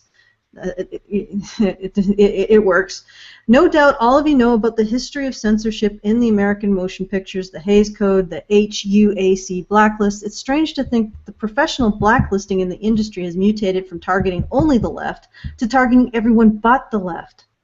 Show business tends to draw workaholics. Most of us don't have the social circles beyond our professional networks. The hours are long, and it's not unusual for me to work in 5 different companies in the space of a month, or 5 different countries in the space of a month. Now, not only does one's success in the industry depend upon skill and talent, it also depends upon connections, your social network, your reputation, and who you're perceived to be by those with influence. I'm my own boss, and I've been rising in the industry for years, but I'm feeling a creeping dread as it seems more and more that my success in this very demanding and cutthroat industry requires that I play my politics, read my free-thinking, non-statist, non-feminist, quote, thought crime close to the vest. And industry mixers and even on set, I've had to learn a degree of social jink, duck, and weave that would make the Red Baron blush. Needless to say, this has been murder on my social life. If any of you have read about memes as linguistic viruses in Howard Bloom's book, The Lucifer Principle, well, there's a strain of social justice warrior groupthink underlying so many of these daily interactions I have with other industry professionals that it seems to get particularly virulent after Emma Watson's he for she address to the UN. Social justice politics are in every production meeting on every set.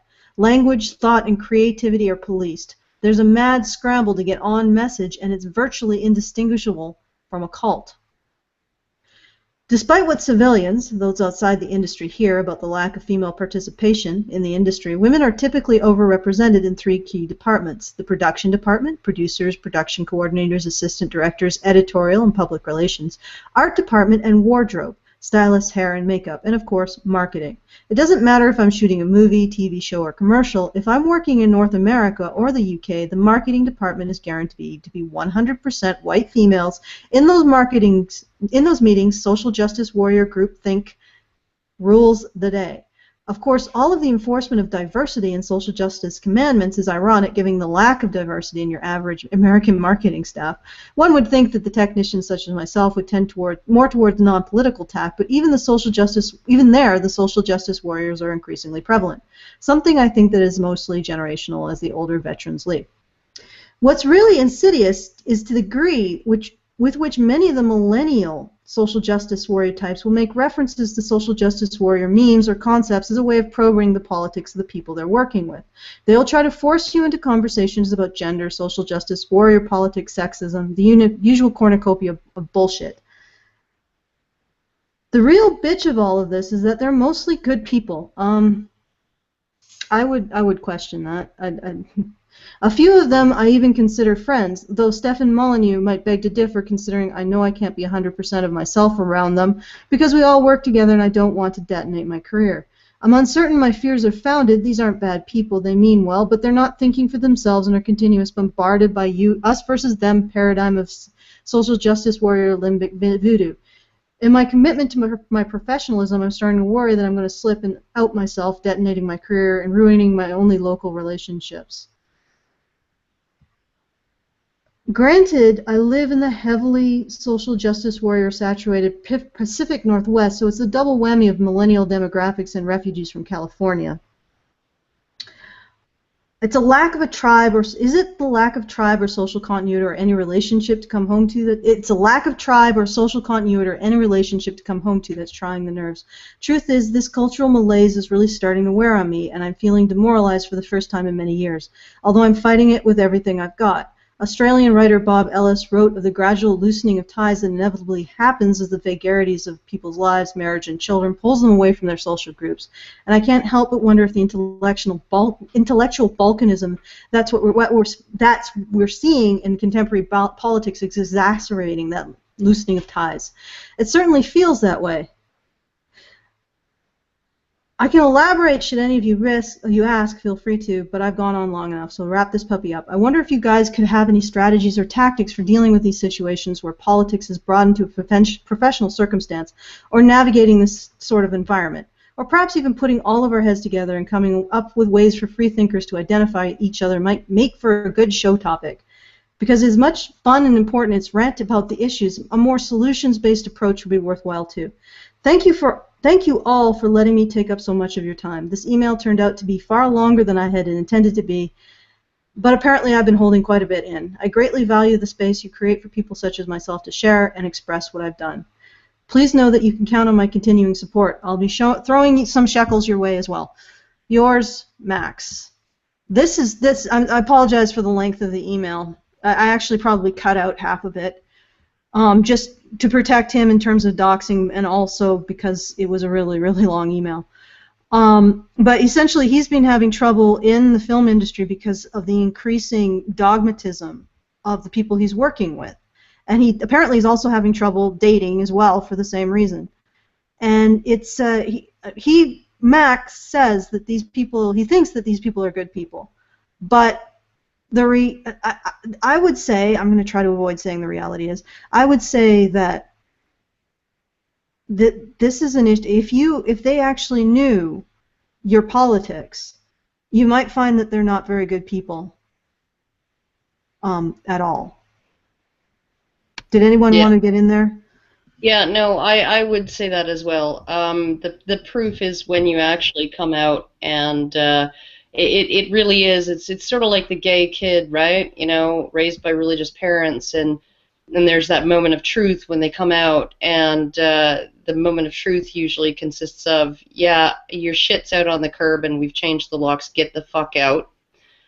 Or, okay, we're going to rethink our attitudes about gay people, right? That's generally the two ways that seems to go. That was certainly the way my parents went when I came out at the ripe old age of 38 and warned them that, you know, when my mom was bugging me about dating, you know, you've been split up for a year, maybe you should think about dating. And I said, well, just to give you a heads up, if I do start dating, it might not be a guy. And that was when they started to rethink some of their attitudes about, not so much about the LGBT movement and agenda, but about gays and lesbians and trans people, just sort of being, you know, like they kind of went from, oh, it's a harbinger of doom to, well, you know, really, it's kind of harmless, and like, it's not our business. Well, so, I can speak directly to that. If you don't mind me stepping on you a little bit, Rachel. This is they've proven with studies with rats, if you raise a white rat, just to known white rats, it won't help a rat with a different color panel or pattern when it's trapped. But if you just put that white rat in a cage with the other, like a black saddle rat or whatever, it will acclimatize itself to the black saddle rat. And if another black saddle rat is trapped, it'll free it. It'll develop sympathy for it. So once you know someone who's a part of that group, you develop sympathy. You can develop sympathy for them. But go ahead, Rachel. Oh. Yeah. Button. Well, actually, I've had to deal with a little bit of this before, because in trying to I guess widen people that I tend to talk to and things like that, and utilizing the people on Facebook that I haven't spoken to in forever, which is something I'm trying to go back and do and talk to more people. I've been posting my Medium articles on you know, my board, and so people that I knew when I was in graphic design school who seemed like really, really nice are pissed.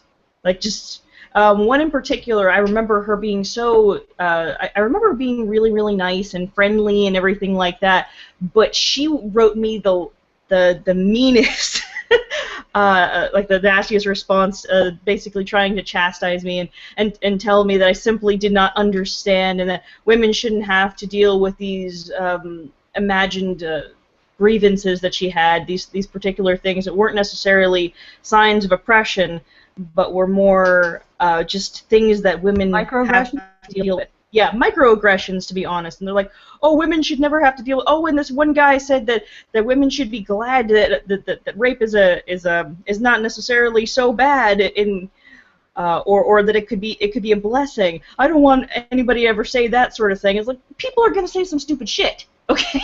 That doesn't mean you're oppressed. It doesn't mean you're a slave. It doesn't mean and it was basically in my World Patriarchy Day article. And so these people that you're talking to, the relationship that you have with them is very, very delicate. They're all fine and buddy-buddy and really great to you as long as you go along and you nod and you have the right politics and you go along with everything that they say and you have the same beliefs. But the moment that they get a whiff that you might be different, they turn on you. And it's no longer about any of the nice conversations you had or any of the memories you had at the times you hung out or anything. It's about them. They feel like they need to chastise you and teach you and school you in the ways of right think. And that's all they're gonna do. That's what they're gonna do. And you're gonna find yourself in a bad position if you step out of line, unfortunately. If these people are the ones who are governing that industry, there's really not much you can do at the moment. Unfortunately, it's just really sad. Well, I can.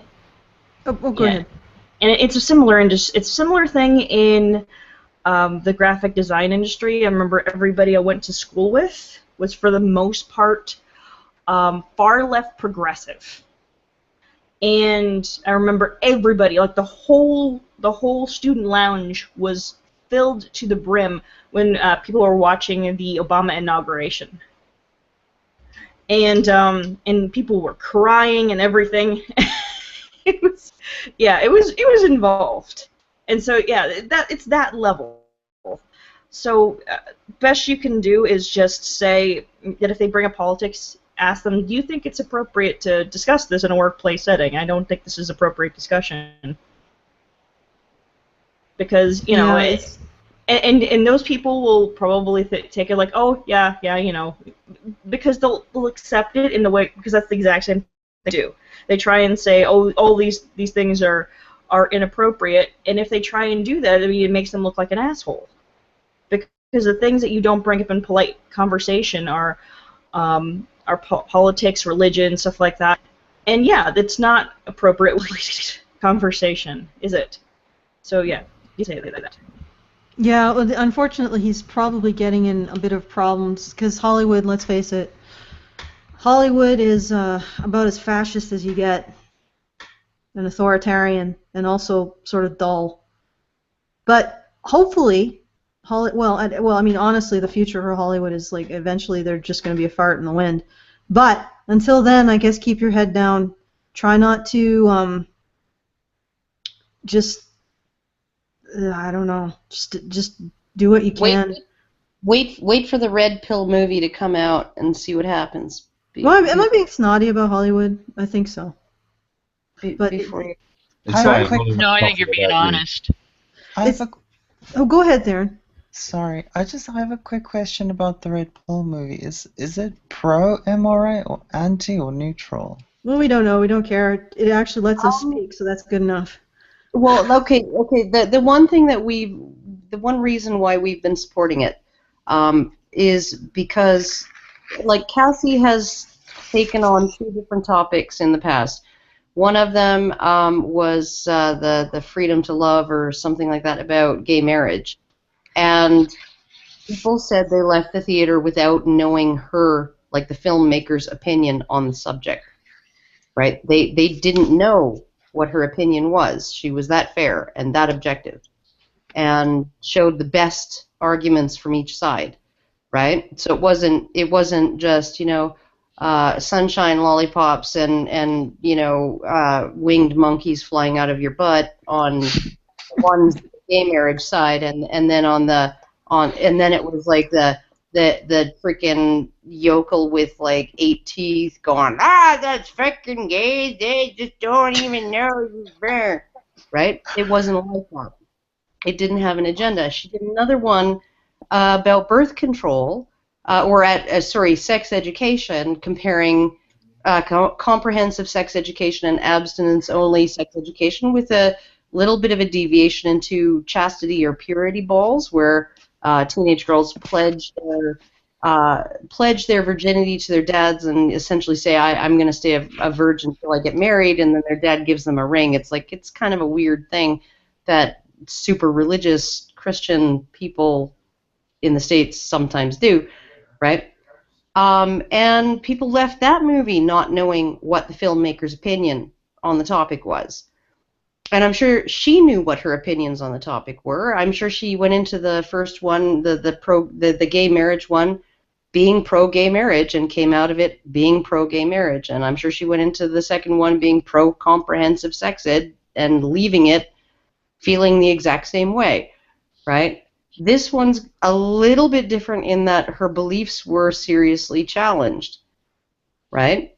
But I think I think her aim is still to give it a completely neutral hearing, a completely fair treatment, right? And because of that, she's lost funding, she's lost investors, she's lost people who were who had been involved in her previous projects. She's lost staff.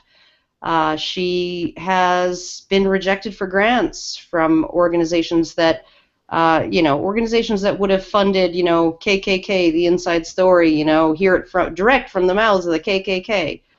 And she said that when she talked to feminists, and a lot of them rejected being interviewed for the documentary, the number one objection that they had to the movie was, why would you give them a platform to speak?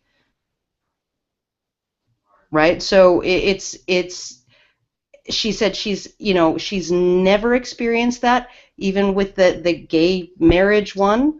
The LGBT activists never said, why would you give these freaking Christian fundamentalist yokels a platform to speak?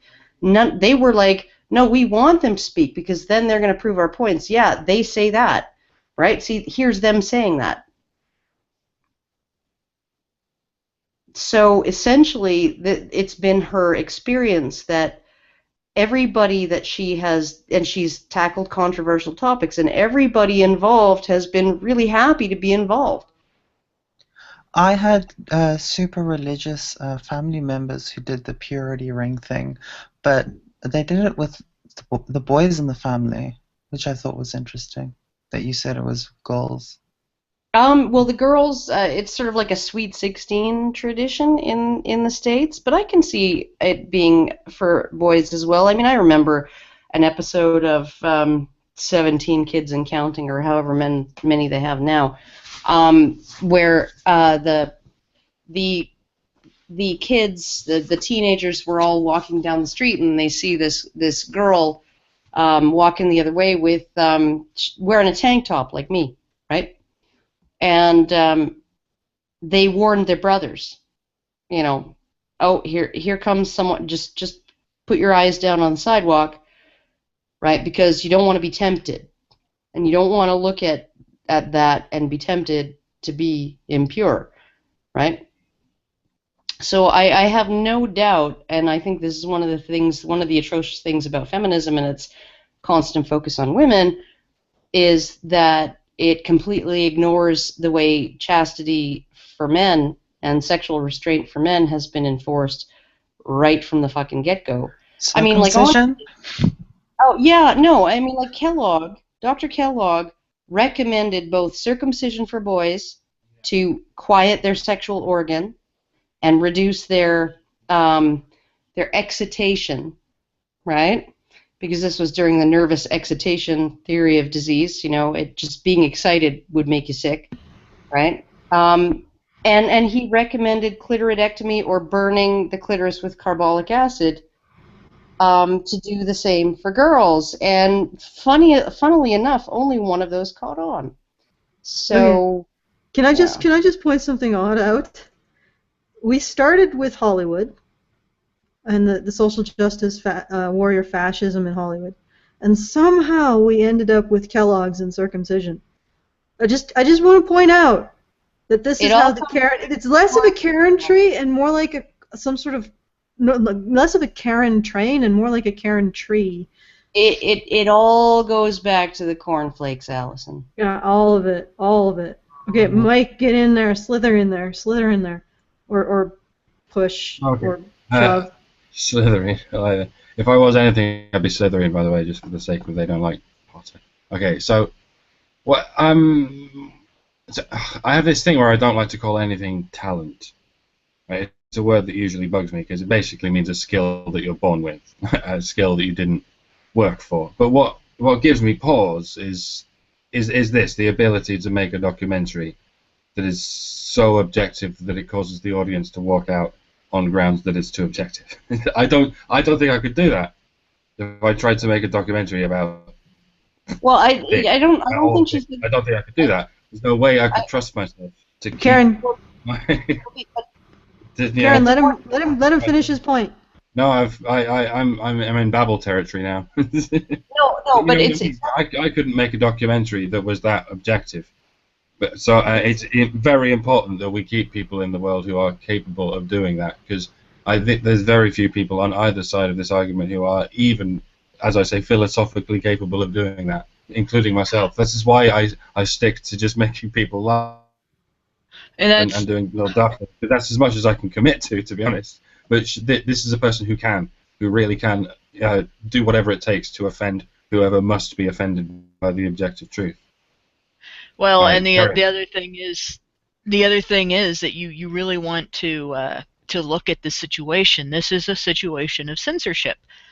And to be honest, at this point, to me, it doesn't matter whether I'm going to look at the end product and say, man, I really like that documentary, or whether I'm not. If somebody's trying to censor her, I'd like to see her get funded.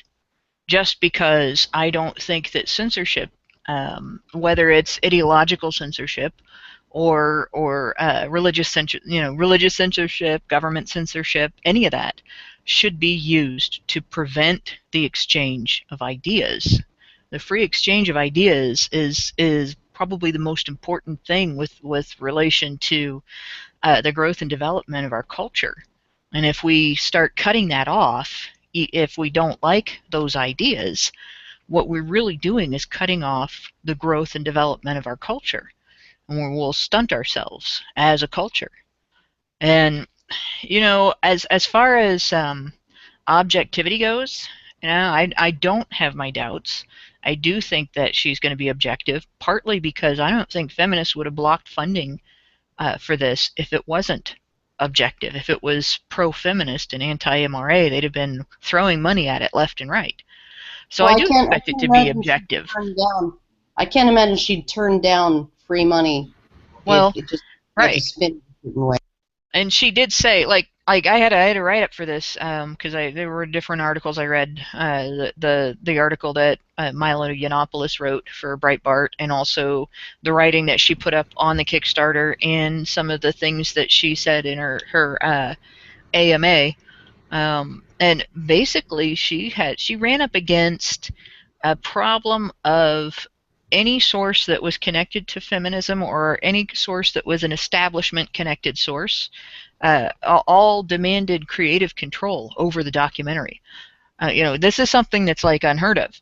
With a documentary, the documentarian is supposed to have creative control. It's their job. They're a journalist. It's their job to investigate. It's their job to explain and demonstrate what the subject is. Give all the facts, give all the discussion of the inner workings, and so on. It isn't their job to propagandize it. And it's pretty clear that one of the biggest problems that she ran up against was her refusal to propagandize her documentary, to turn it into a propaganda piece instead of a documentary, is what caused her to be denied funding that would ordinarily be given to anybody proposing a documentary. And among other things, like, she was denied funding from sources that fund human rights issues documentaries. The men's rights movement is a human rights movement. It doesn't matter whether other people approve of men's rights activists' opinion on human rights. It doesn't matter whether other people disagree with men's rights activists' take on how men's human rights should be protected. What matters is that is the argument that is being made. that human rights apply equally to men and boys, that not just to women and girls. And here we have an individual investigating the movement that says that, and human rights funding sources, human rights documentary grants are denied to her. So I mean, it's the censorship aspect of this is really, it's a big deal for me. That's one of the reasons that I see this needing to be promoted, because that is wrong. That is absolutely wrong.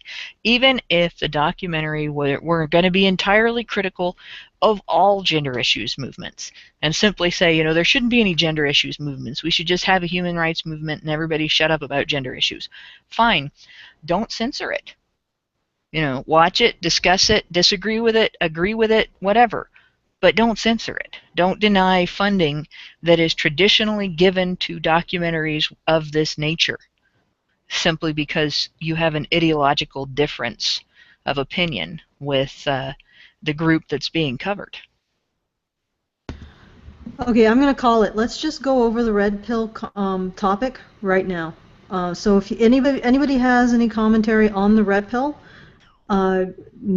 say it now or forever hold your peace.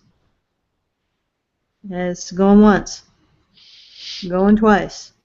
Well, I also want to point out that I thought it was hilarious. And according to the Breitbart article, she had interns who were feminists, and there was apparently one of them that kept telling her that she was triggered by all of the information being covered in the movie.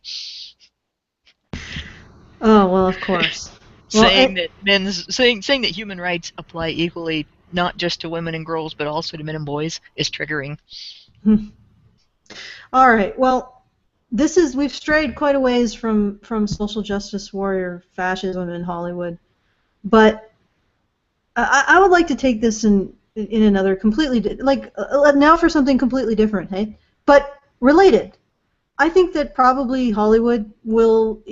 I believe that there's going to be some revolutions in information technology and how we communicate that will probably crush Hollywood like a tin cup or a tin can. Where tin cups are probably harder to crush, so the more crushy tin cans would be my estimation. So yeah, goodbye Hollywood. You're a footnote.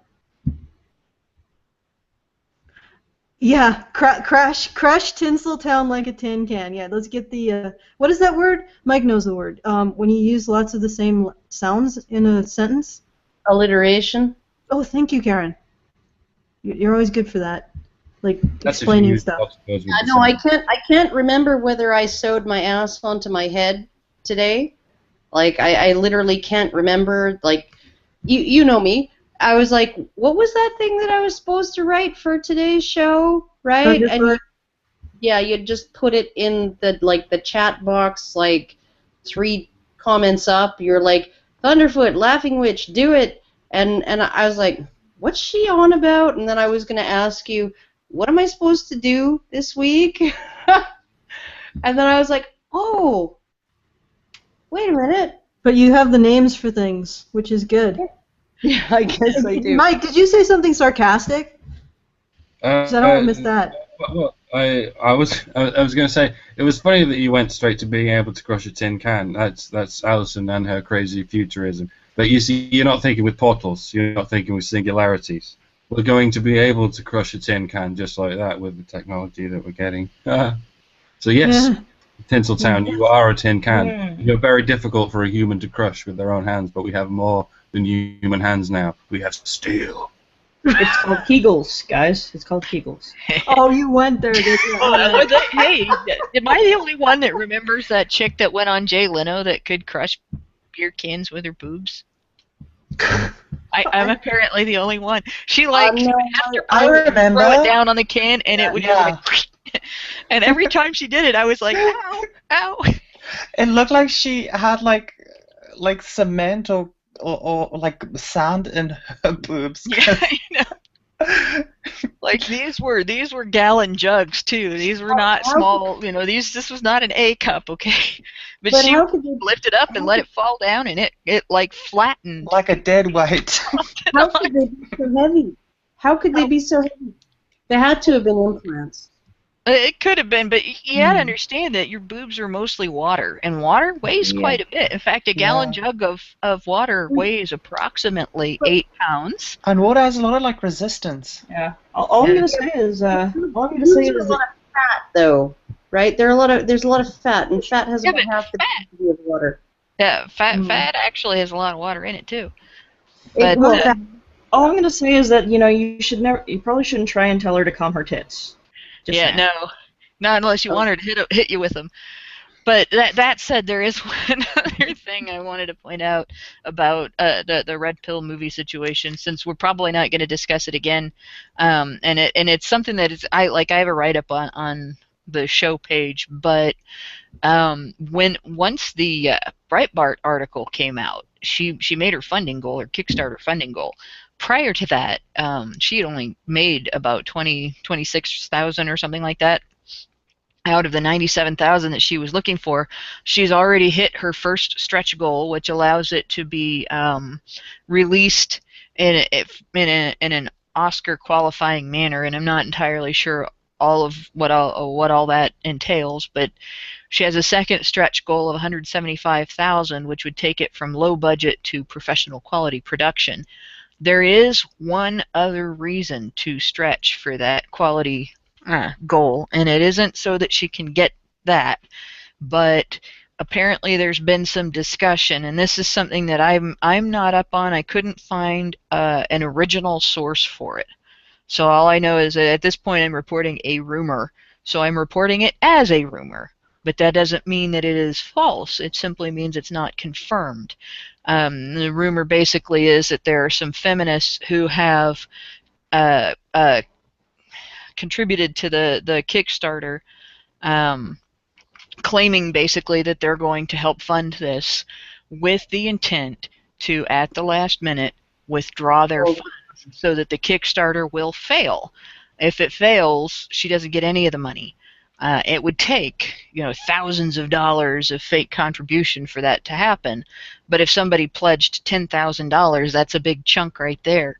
So one reason to sort of try to get those pledges up is that if there's enough, even if a segment of the pledges withdraw at the last minute all at once and take it below what it is now, they drop it down 30,000 or something, it'll still be above the original goal.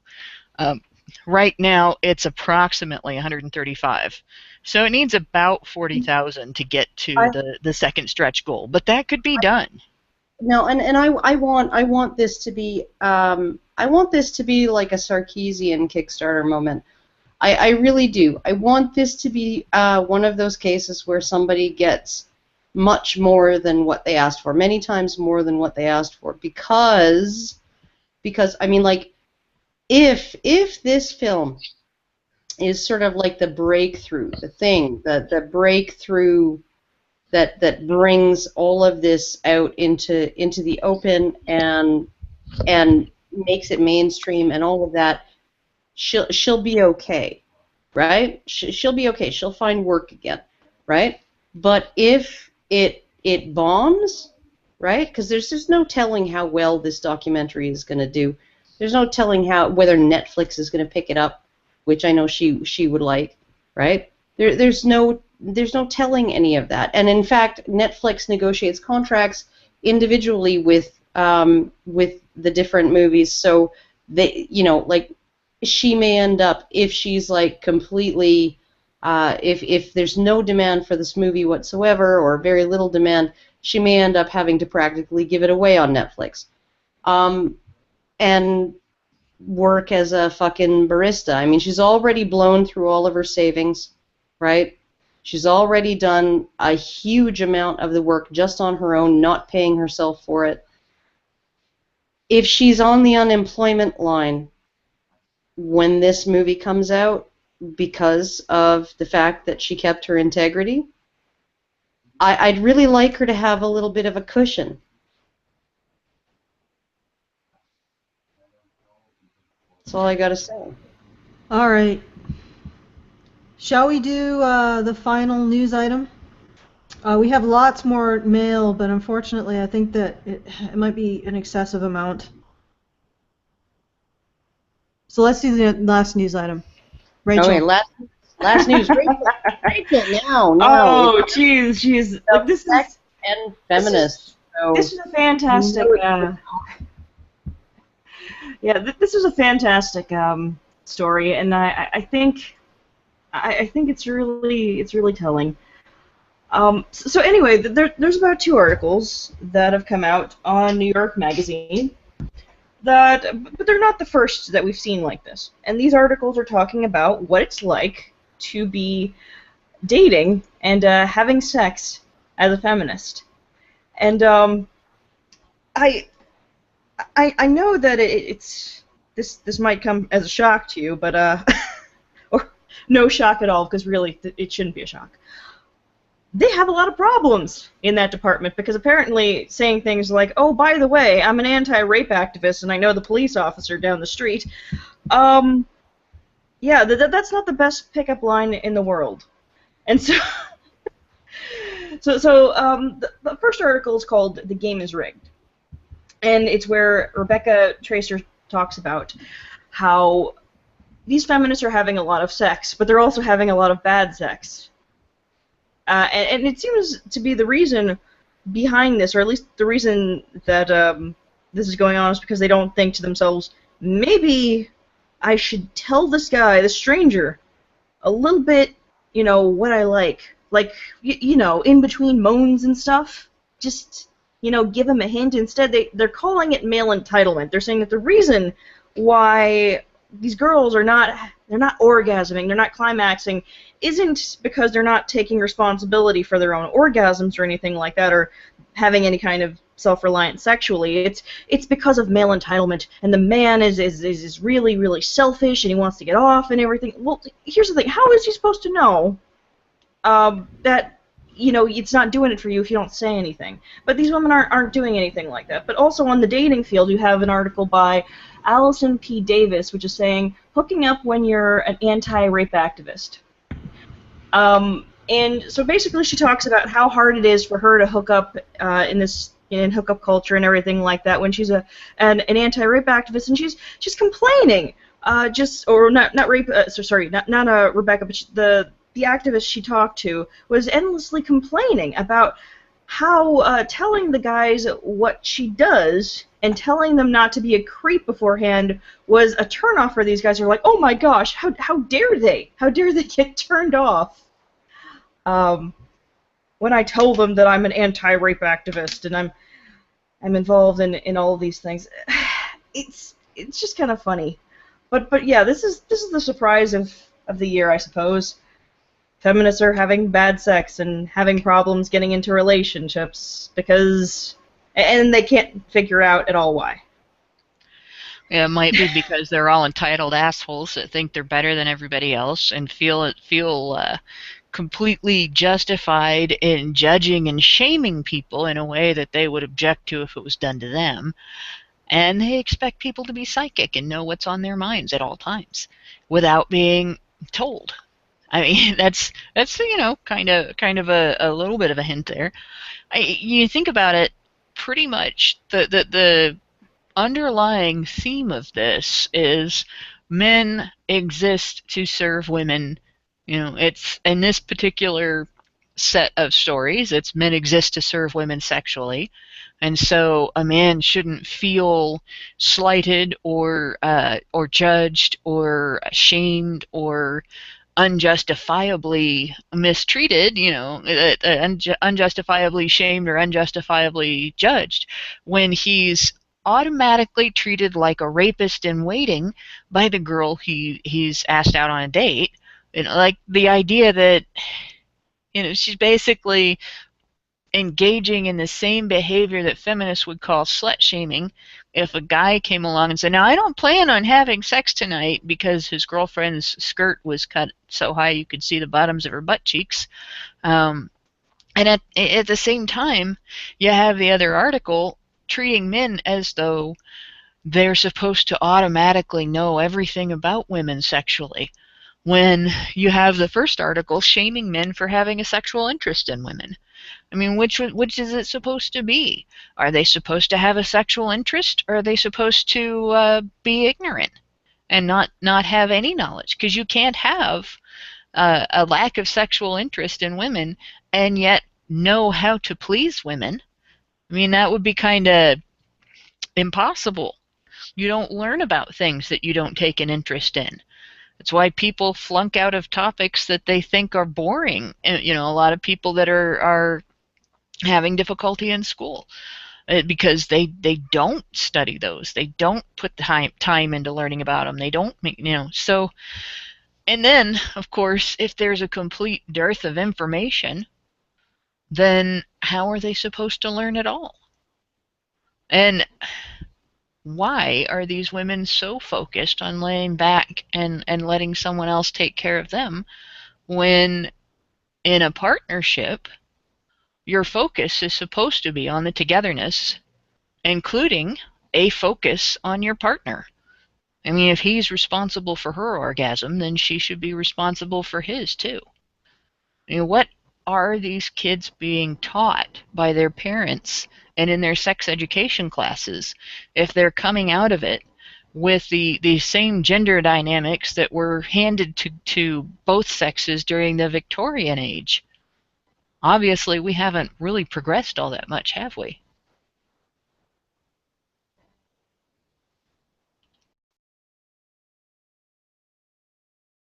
Is it my turn?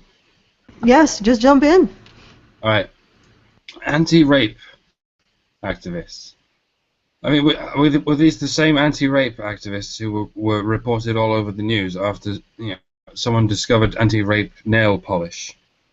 If you ask an actual anti-rape activist about that, they'd say, "Wow, thank you. That's a simple, ingenious, and effective way to prevent rape." When you ask a feminist about anti-rape nail polish, they say, "Pause. ... Pause. ...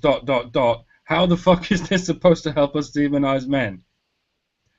Don't develop brilliant new chemicals. Teach boys not to rape. Why should we expand our scientific and sensory horizons when we could just, rid the world of toxic masculinity, the one inherent in every newborn boy, thus ridding the world of soulless sociopathic predators?" It's the post-apocalypse. Fucking RoboCop was right. It's 2015, and it's the post-apocalypse. I hoped Back to the Future was right, but fucking RoboCop was right. I can't even. No hoverboards for you.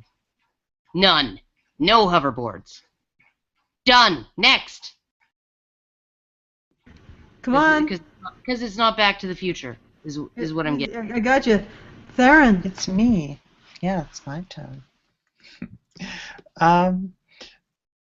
I kind of I find feminists getting like this I don't know, sometimes they're directly stated, but sometimes it's just implied that men, at least either their male partners, sex partners, or just men in general, aren't like quote unquote attentive enough during sex, kind of how Hannah said, like you're supposed to read a woman's mind. But I feel like in that instance, men are just holding women to the same standard that they hold themselves, that they're adult enough to verbalize when they don't like something or when they do like something. Yeah, that's all I wanted to say. Honestly, because I had this girl that I worked with. She was about 18. She had a boyfriend. She was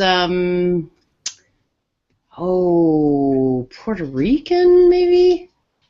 But she had two very overprotective older brothers. And she had a boyfriend that she was sexually active with, and she comes up to me one day, all upset, and she's like, "Karen, Zane and Jason and all the other guys, they were telling me that like my boyfriend masturbates." And I'm like, "Yeah, so?" And she's like, "No, he doesn't." And I'm like, "Yeah, he does." And she's like, "No, he doesn't. We have sex all the time." And I'm like, "So?" And she's like, "But why would he do that?" And I'm like, "Because he can." And she says, "Well, like, how often? And I'm like, every day, yo. And she was like completely blown away. And I was like, well, okay, you seem really grossed out by this. Like, don't you masturbate? She's like, oh my God, no, of course not. And I said, well, how do you know how do you know how to let your boyfriend know what you like? And she says, he's just supposed to know. He's just supposed to know.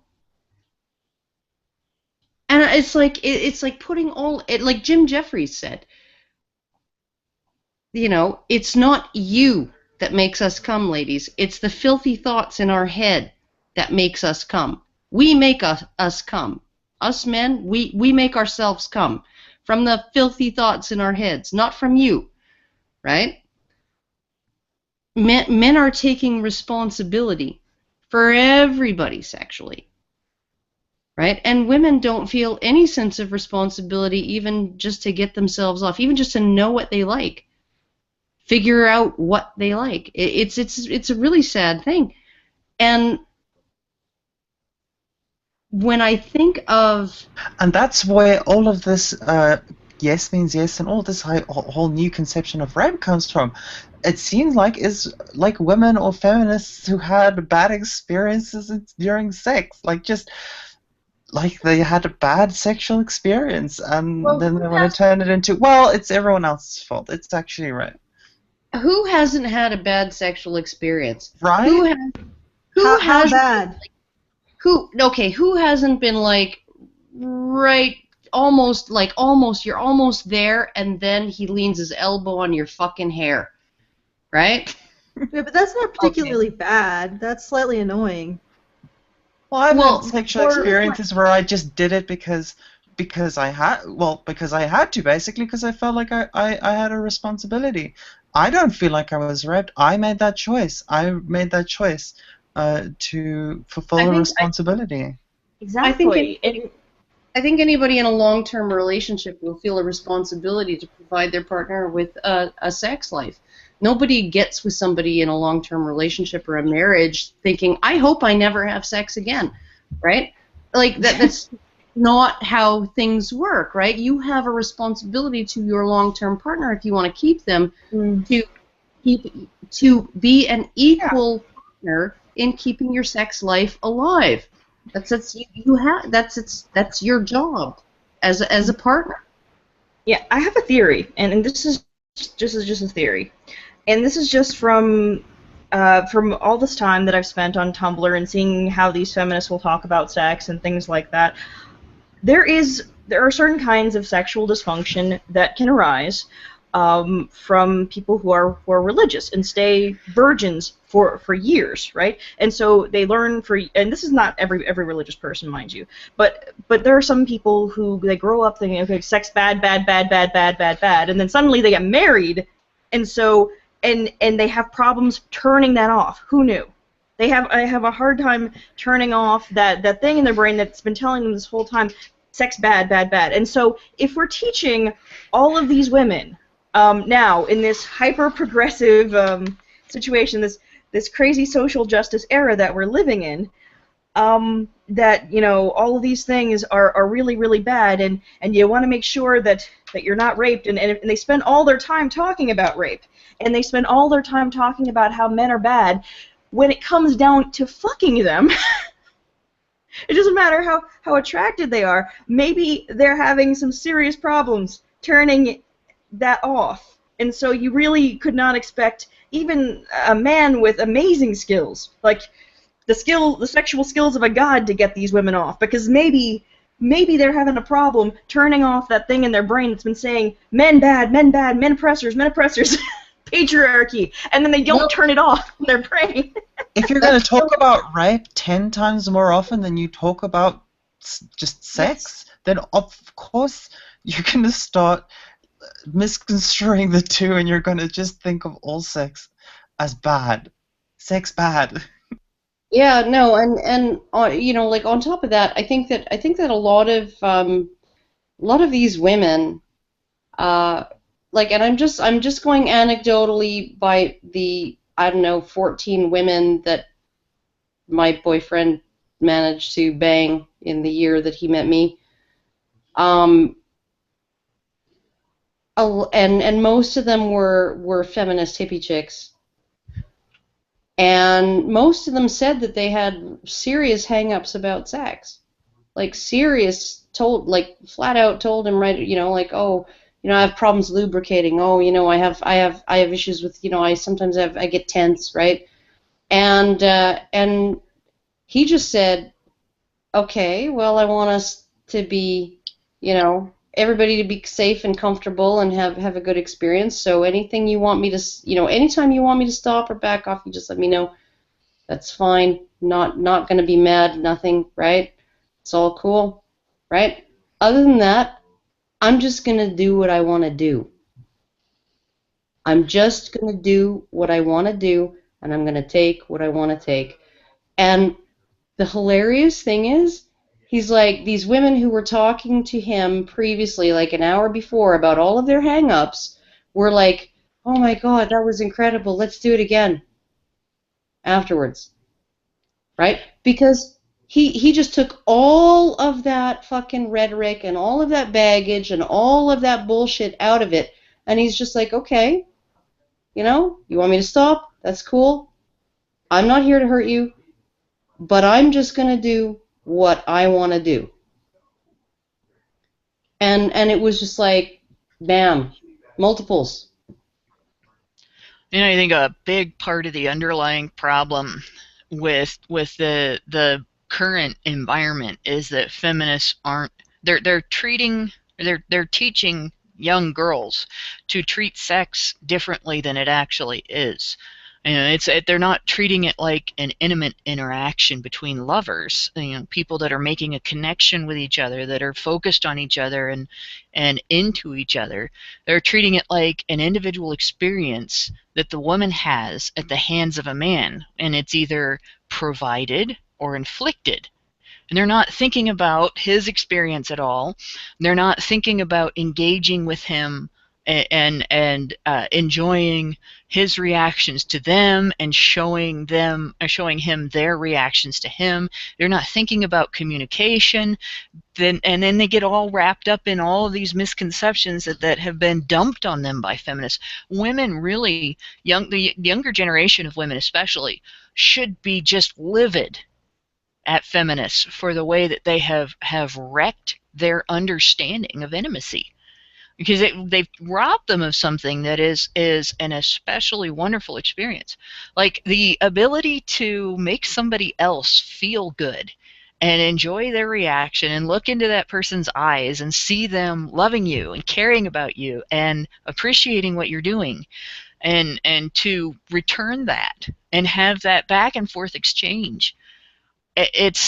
They're turning it into this competition for power and this means of leverage against men, and this fearful thing that women approach with this idea of it being taken away from them or dumped on them, or them being judged for it, or being judged for liking or caring about men. It completely has destroyed the ability for people to connect with the opposite sex. And it's actually a horrible, abusive thing to do to girls.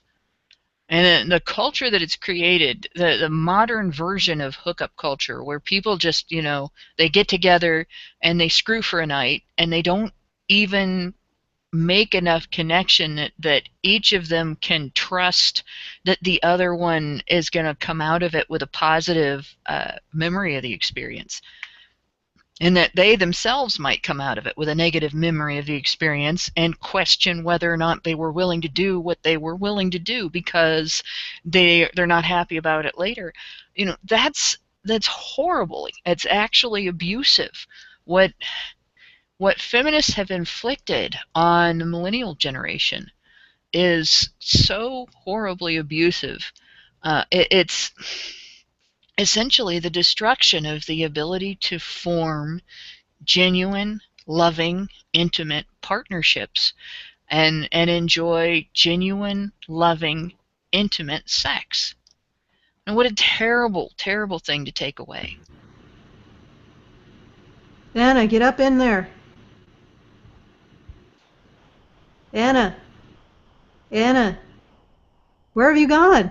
You've disappeared. She might be a victim of mute button syndrome. Oh no, she can't hit her button. Okay, Rachel, take it away. Okay. Yeah, mute button syndrome. So anyway, I just don't understand these women. I mean, I guess I do from the perspective that they're being told all of these things. We're seeing the death of intimacy. They don't understand the concept of intimate sex versus like it's kind of like they've given more passion in wiping their own asshole. If you want a man to like be really involved and really like into doing stuff for you, suck his cock. I mean it. I'm not even joking. And don't, not even half-heartedly, or maybe even a hand job, something. You know, help him out. Care about his pleasure, and he'll care a little bit about yours. He'll be more likely to return the favor. He'll be into it. And if not, then you can be like, you know, I'm not into this anymore. It's got to go both ways. You know, you've got to care about what they're feeling and everything like that. And I think this is just the larger problem of feminists as a whole trying to do all this stuff. I mean, how can you really just let go when you're constantly thinking that this man right here is my oppressor, and I'm simply not strong enough in society to meaningfully consent to sex. And so even if I enjoy this is rape. Like in the article, the woman talks about a scenario where a situation where she says she identifies as like, I think like oddly enough she said she was bisexual, right? But I think she said she identified as queer. It's kind of an interesting, anyway. But so anyway, she's talking about how she gets drunk at a party and everything like that, and then she does some things with people and said yes to it that she didn't feel right about the next morning. And I'm thinking it's because you didn't have good sex. And you didn't have good sex because you didn't articulate what you wanted, and you felt bad. You said yes to sex that you didn't enjoy. And these women are walking away from these experiences, not saying, well, this is something I can learn from. Maybe I need to articulate what I like more. Maybe I need to figure out what I like. Maybe I need to take responsibility for my own sexuality and, you know, have a more egalitarian sexual relationship with people that I'm being intimate with. They don't say that at all. And instead they say, well, you know, I didn't enjoy that experience. I feel like I was raped. Therefore, it's really a perversion of what intimacy is supposed to be when you connect with somebody. And I'm not going to talk about the morality of hooking up. You know, it's your body, it's your own decisions. But you can't expect to have the kinds of sex that you're going to get from a long-term relationship where you each know each other's bodies really well and stuff like that. You can't expect to have that when you're meeting a total stranger and you meet them in a bar and you decide to go back someplace. And the fact that these people don't know this is really concerning. Just that's all I want to say. Regarding hooking up, I wouldn't call it so much of a morality issue as an issue of not understanding the impact on the self until after the fact. And a really blunt way of putting it, any person out there, like anybody listen, you can have an orgasm by yourself. You don't need another person for an orgasm. So if you're going to make yourself emotionally vulnerable by having sex with another person, you should make it worth something. You know, not because it's immoral not to, but because you and the other person deserve better than that. You know, and it's a lesson that we all learn. Like, we all do something stupid when we're young, and then later on we don't feel good about it. And it's not just limited to sex. We all have things, you know, like, well, hey, you know what? That was a bad idea and I got hurt. Hell, when I was 5 years old, I decided to find out if the charcoal in the driveway was hot, so I stuck my foot on it. And I cooked it, like third-degree burns. You know, that was a bad idea. I didn't decide that somebody who dumped the coals in the driveway had raped my foot. That was just, I did something stupid and I learned a lesson. It was like a rough lesson. It's a tuition in the School of Hard Knocks, is a little bit of suffering. That's just the way life is, okay? And I'm going to relate this to drinking and sex as well. And this goes to both guys and gals. If you learn that alcohol destroys temporarily or shuts off or whatever your good idea, bad idea filter, don't get drunk. Don't drink so much that you get drunk. You know, that's stupid. It's a matter of self-preservation, a matter of taking personal responsibility, and it's not a matter, again, of morality. Getting drunk doesn't make you an immoral person. Getting drunk doesn't make you a bad person. You shouldn't be demonized for it. Alcohol isn't the devil's brew. But don't hit yourself in the head with a hammer. Don't stick your foot on hot coals, and don't shut off your good idea, bad idea filter. I mean, those are common sense things. You know, you drink slower, have pop in between your beverages, and it doesn't make you responsible for things other people do to you, but it doesn't eliminate your responsibility for things that you do back. If someone hits you in the face and you start a bar fight, you know, that you drag everybody else into it, you're still responsible for the punches that you threw. And if somebody hits on you while you're drunk and you start making out with them, you're still responsible for the kisses that you threw. This is, you know, this is a matter of reality. And if you think about it that way, and you take responsibility for yourself and your safety, you are less likely to pay tuition in the School of Hard Knocks. And if you don't learn that lesson, you're going to end up with a rather large Hard Knocks tuition bill in life. And it's just, that's what happens to people. The other aspect of this, and this is particularly directed at women, but it's directed at guys too. You know, sex is not the biggest danger of overconsumption of alcohol. Alcohol poisoning is. Getting drunk is the first sign of alcohol poisoning. That's early alcohol poisoning. You have poisoned yourself when you are tipsy. And if you continue poisoning yourself, you can end up passed out. You can vomit and aspirate it and die that way. You can die from a stopped heart. You can trigger underlying health problems that you didn't know about. You're wreaking havoc on your kidneys.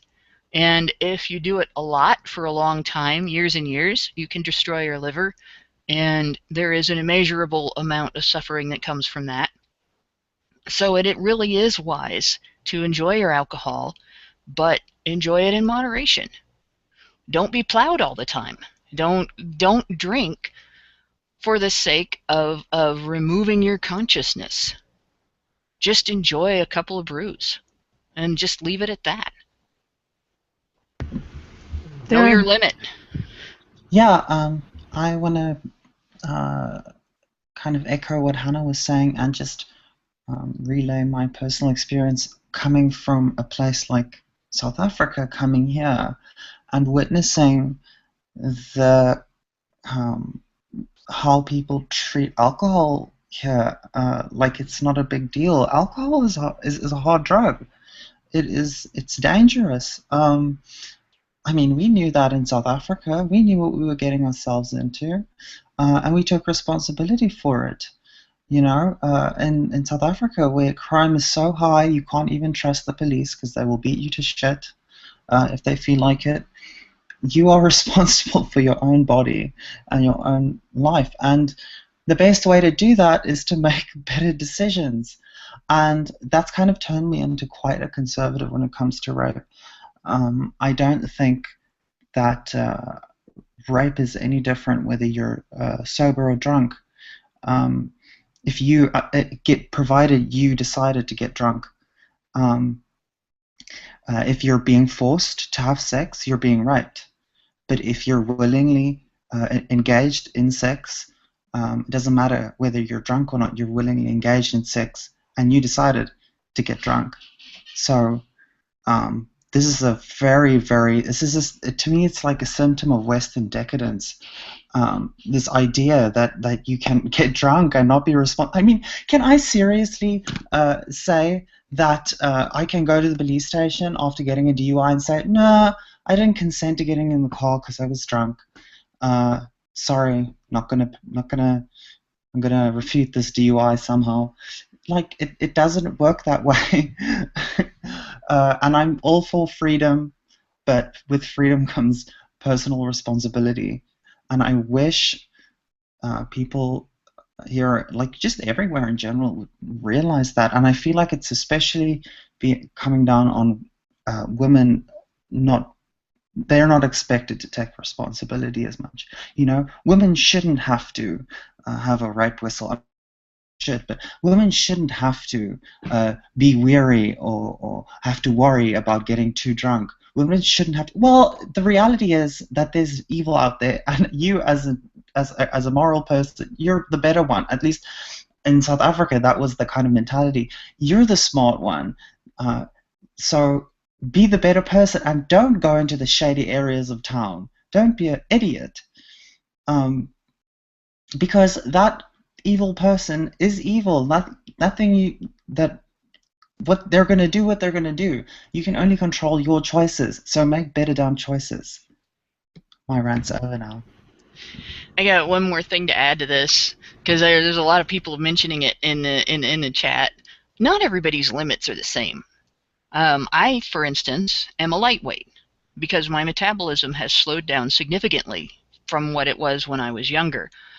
And if I were to meet my 20-year-old self, my 20-year-old self wouldn't even be tipsy at the same number of drinks it would take for me to get drunk. And I would be stupid to try to keep up with my 20-year-old self, glass for glass in a bar, and expect to not have consequences. So if you're out with somebody and that person is slamming them back and not necessarily showing any sign of being drunk or tipsy, that doesn't give you license to do the same thing if you know that you can't handle it. And that's all I wanted to say on that. That's all you got. All right, I want to thank everybody for joining me, especially Theron for coming out again and risking my mispronunciation of her name. And you're doing so well, Alison, and thank you so much for inviting me. I always love it. Yeah, it's always great to have you. Feel free to come back whenever we have a topic that interests you. And to everybody who's listening in our audience, I want to thank you for coming out again and listening to what we have to say. I know it can be quite challenging at times. And I also know that the forces pushing the narrative in our society, the narrative being help the women, don't give a shit about the men, just help the women because they're always victims and men are always the ones, or at least some sort of vague definition that always comes back to men is the one doing the oppression. And this narrative that's been used throughout history to push some of the worst atrocities ever, it always seems to start with, yeah, the women are in danger. Save the Aryan women from the Jewish menace.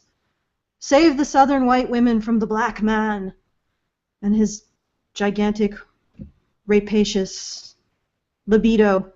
It all seems to come back to that narrative, and now they're using the narrative, media, the press, hell, Hollywood, are using the narrative to fight one of the most harmless yet persistent groups of people imaginable. Nerds, gamers, geeks, the weirdos, the people who think differently, who are just a little bit odd, maybe have some interests that aren't very mainstream, but yet are harmless. You know, transistor radios, programming, action figures, whatever. You know, now they're attacking us, and we're the ones fighting back. And I know that the people who push the narrative, it seems so big. I've been there. I've looked at this, and it's like the press, academia, governments. It feels like it will never end, and you can never, ever make your voice loud enough to even be heard over the sound that they make. But Breaking the narrative is a job. And like any other job, the only key to getting it done is doing it.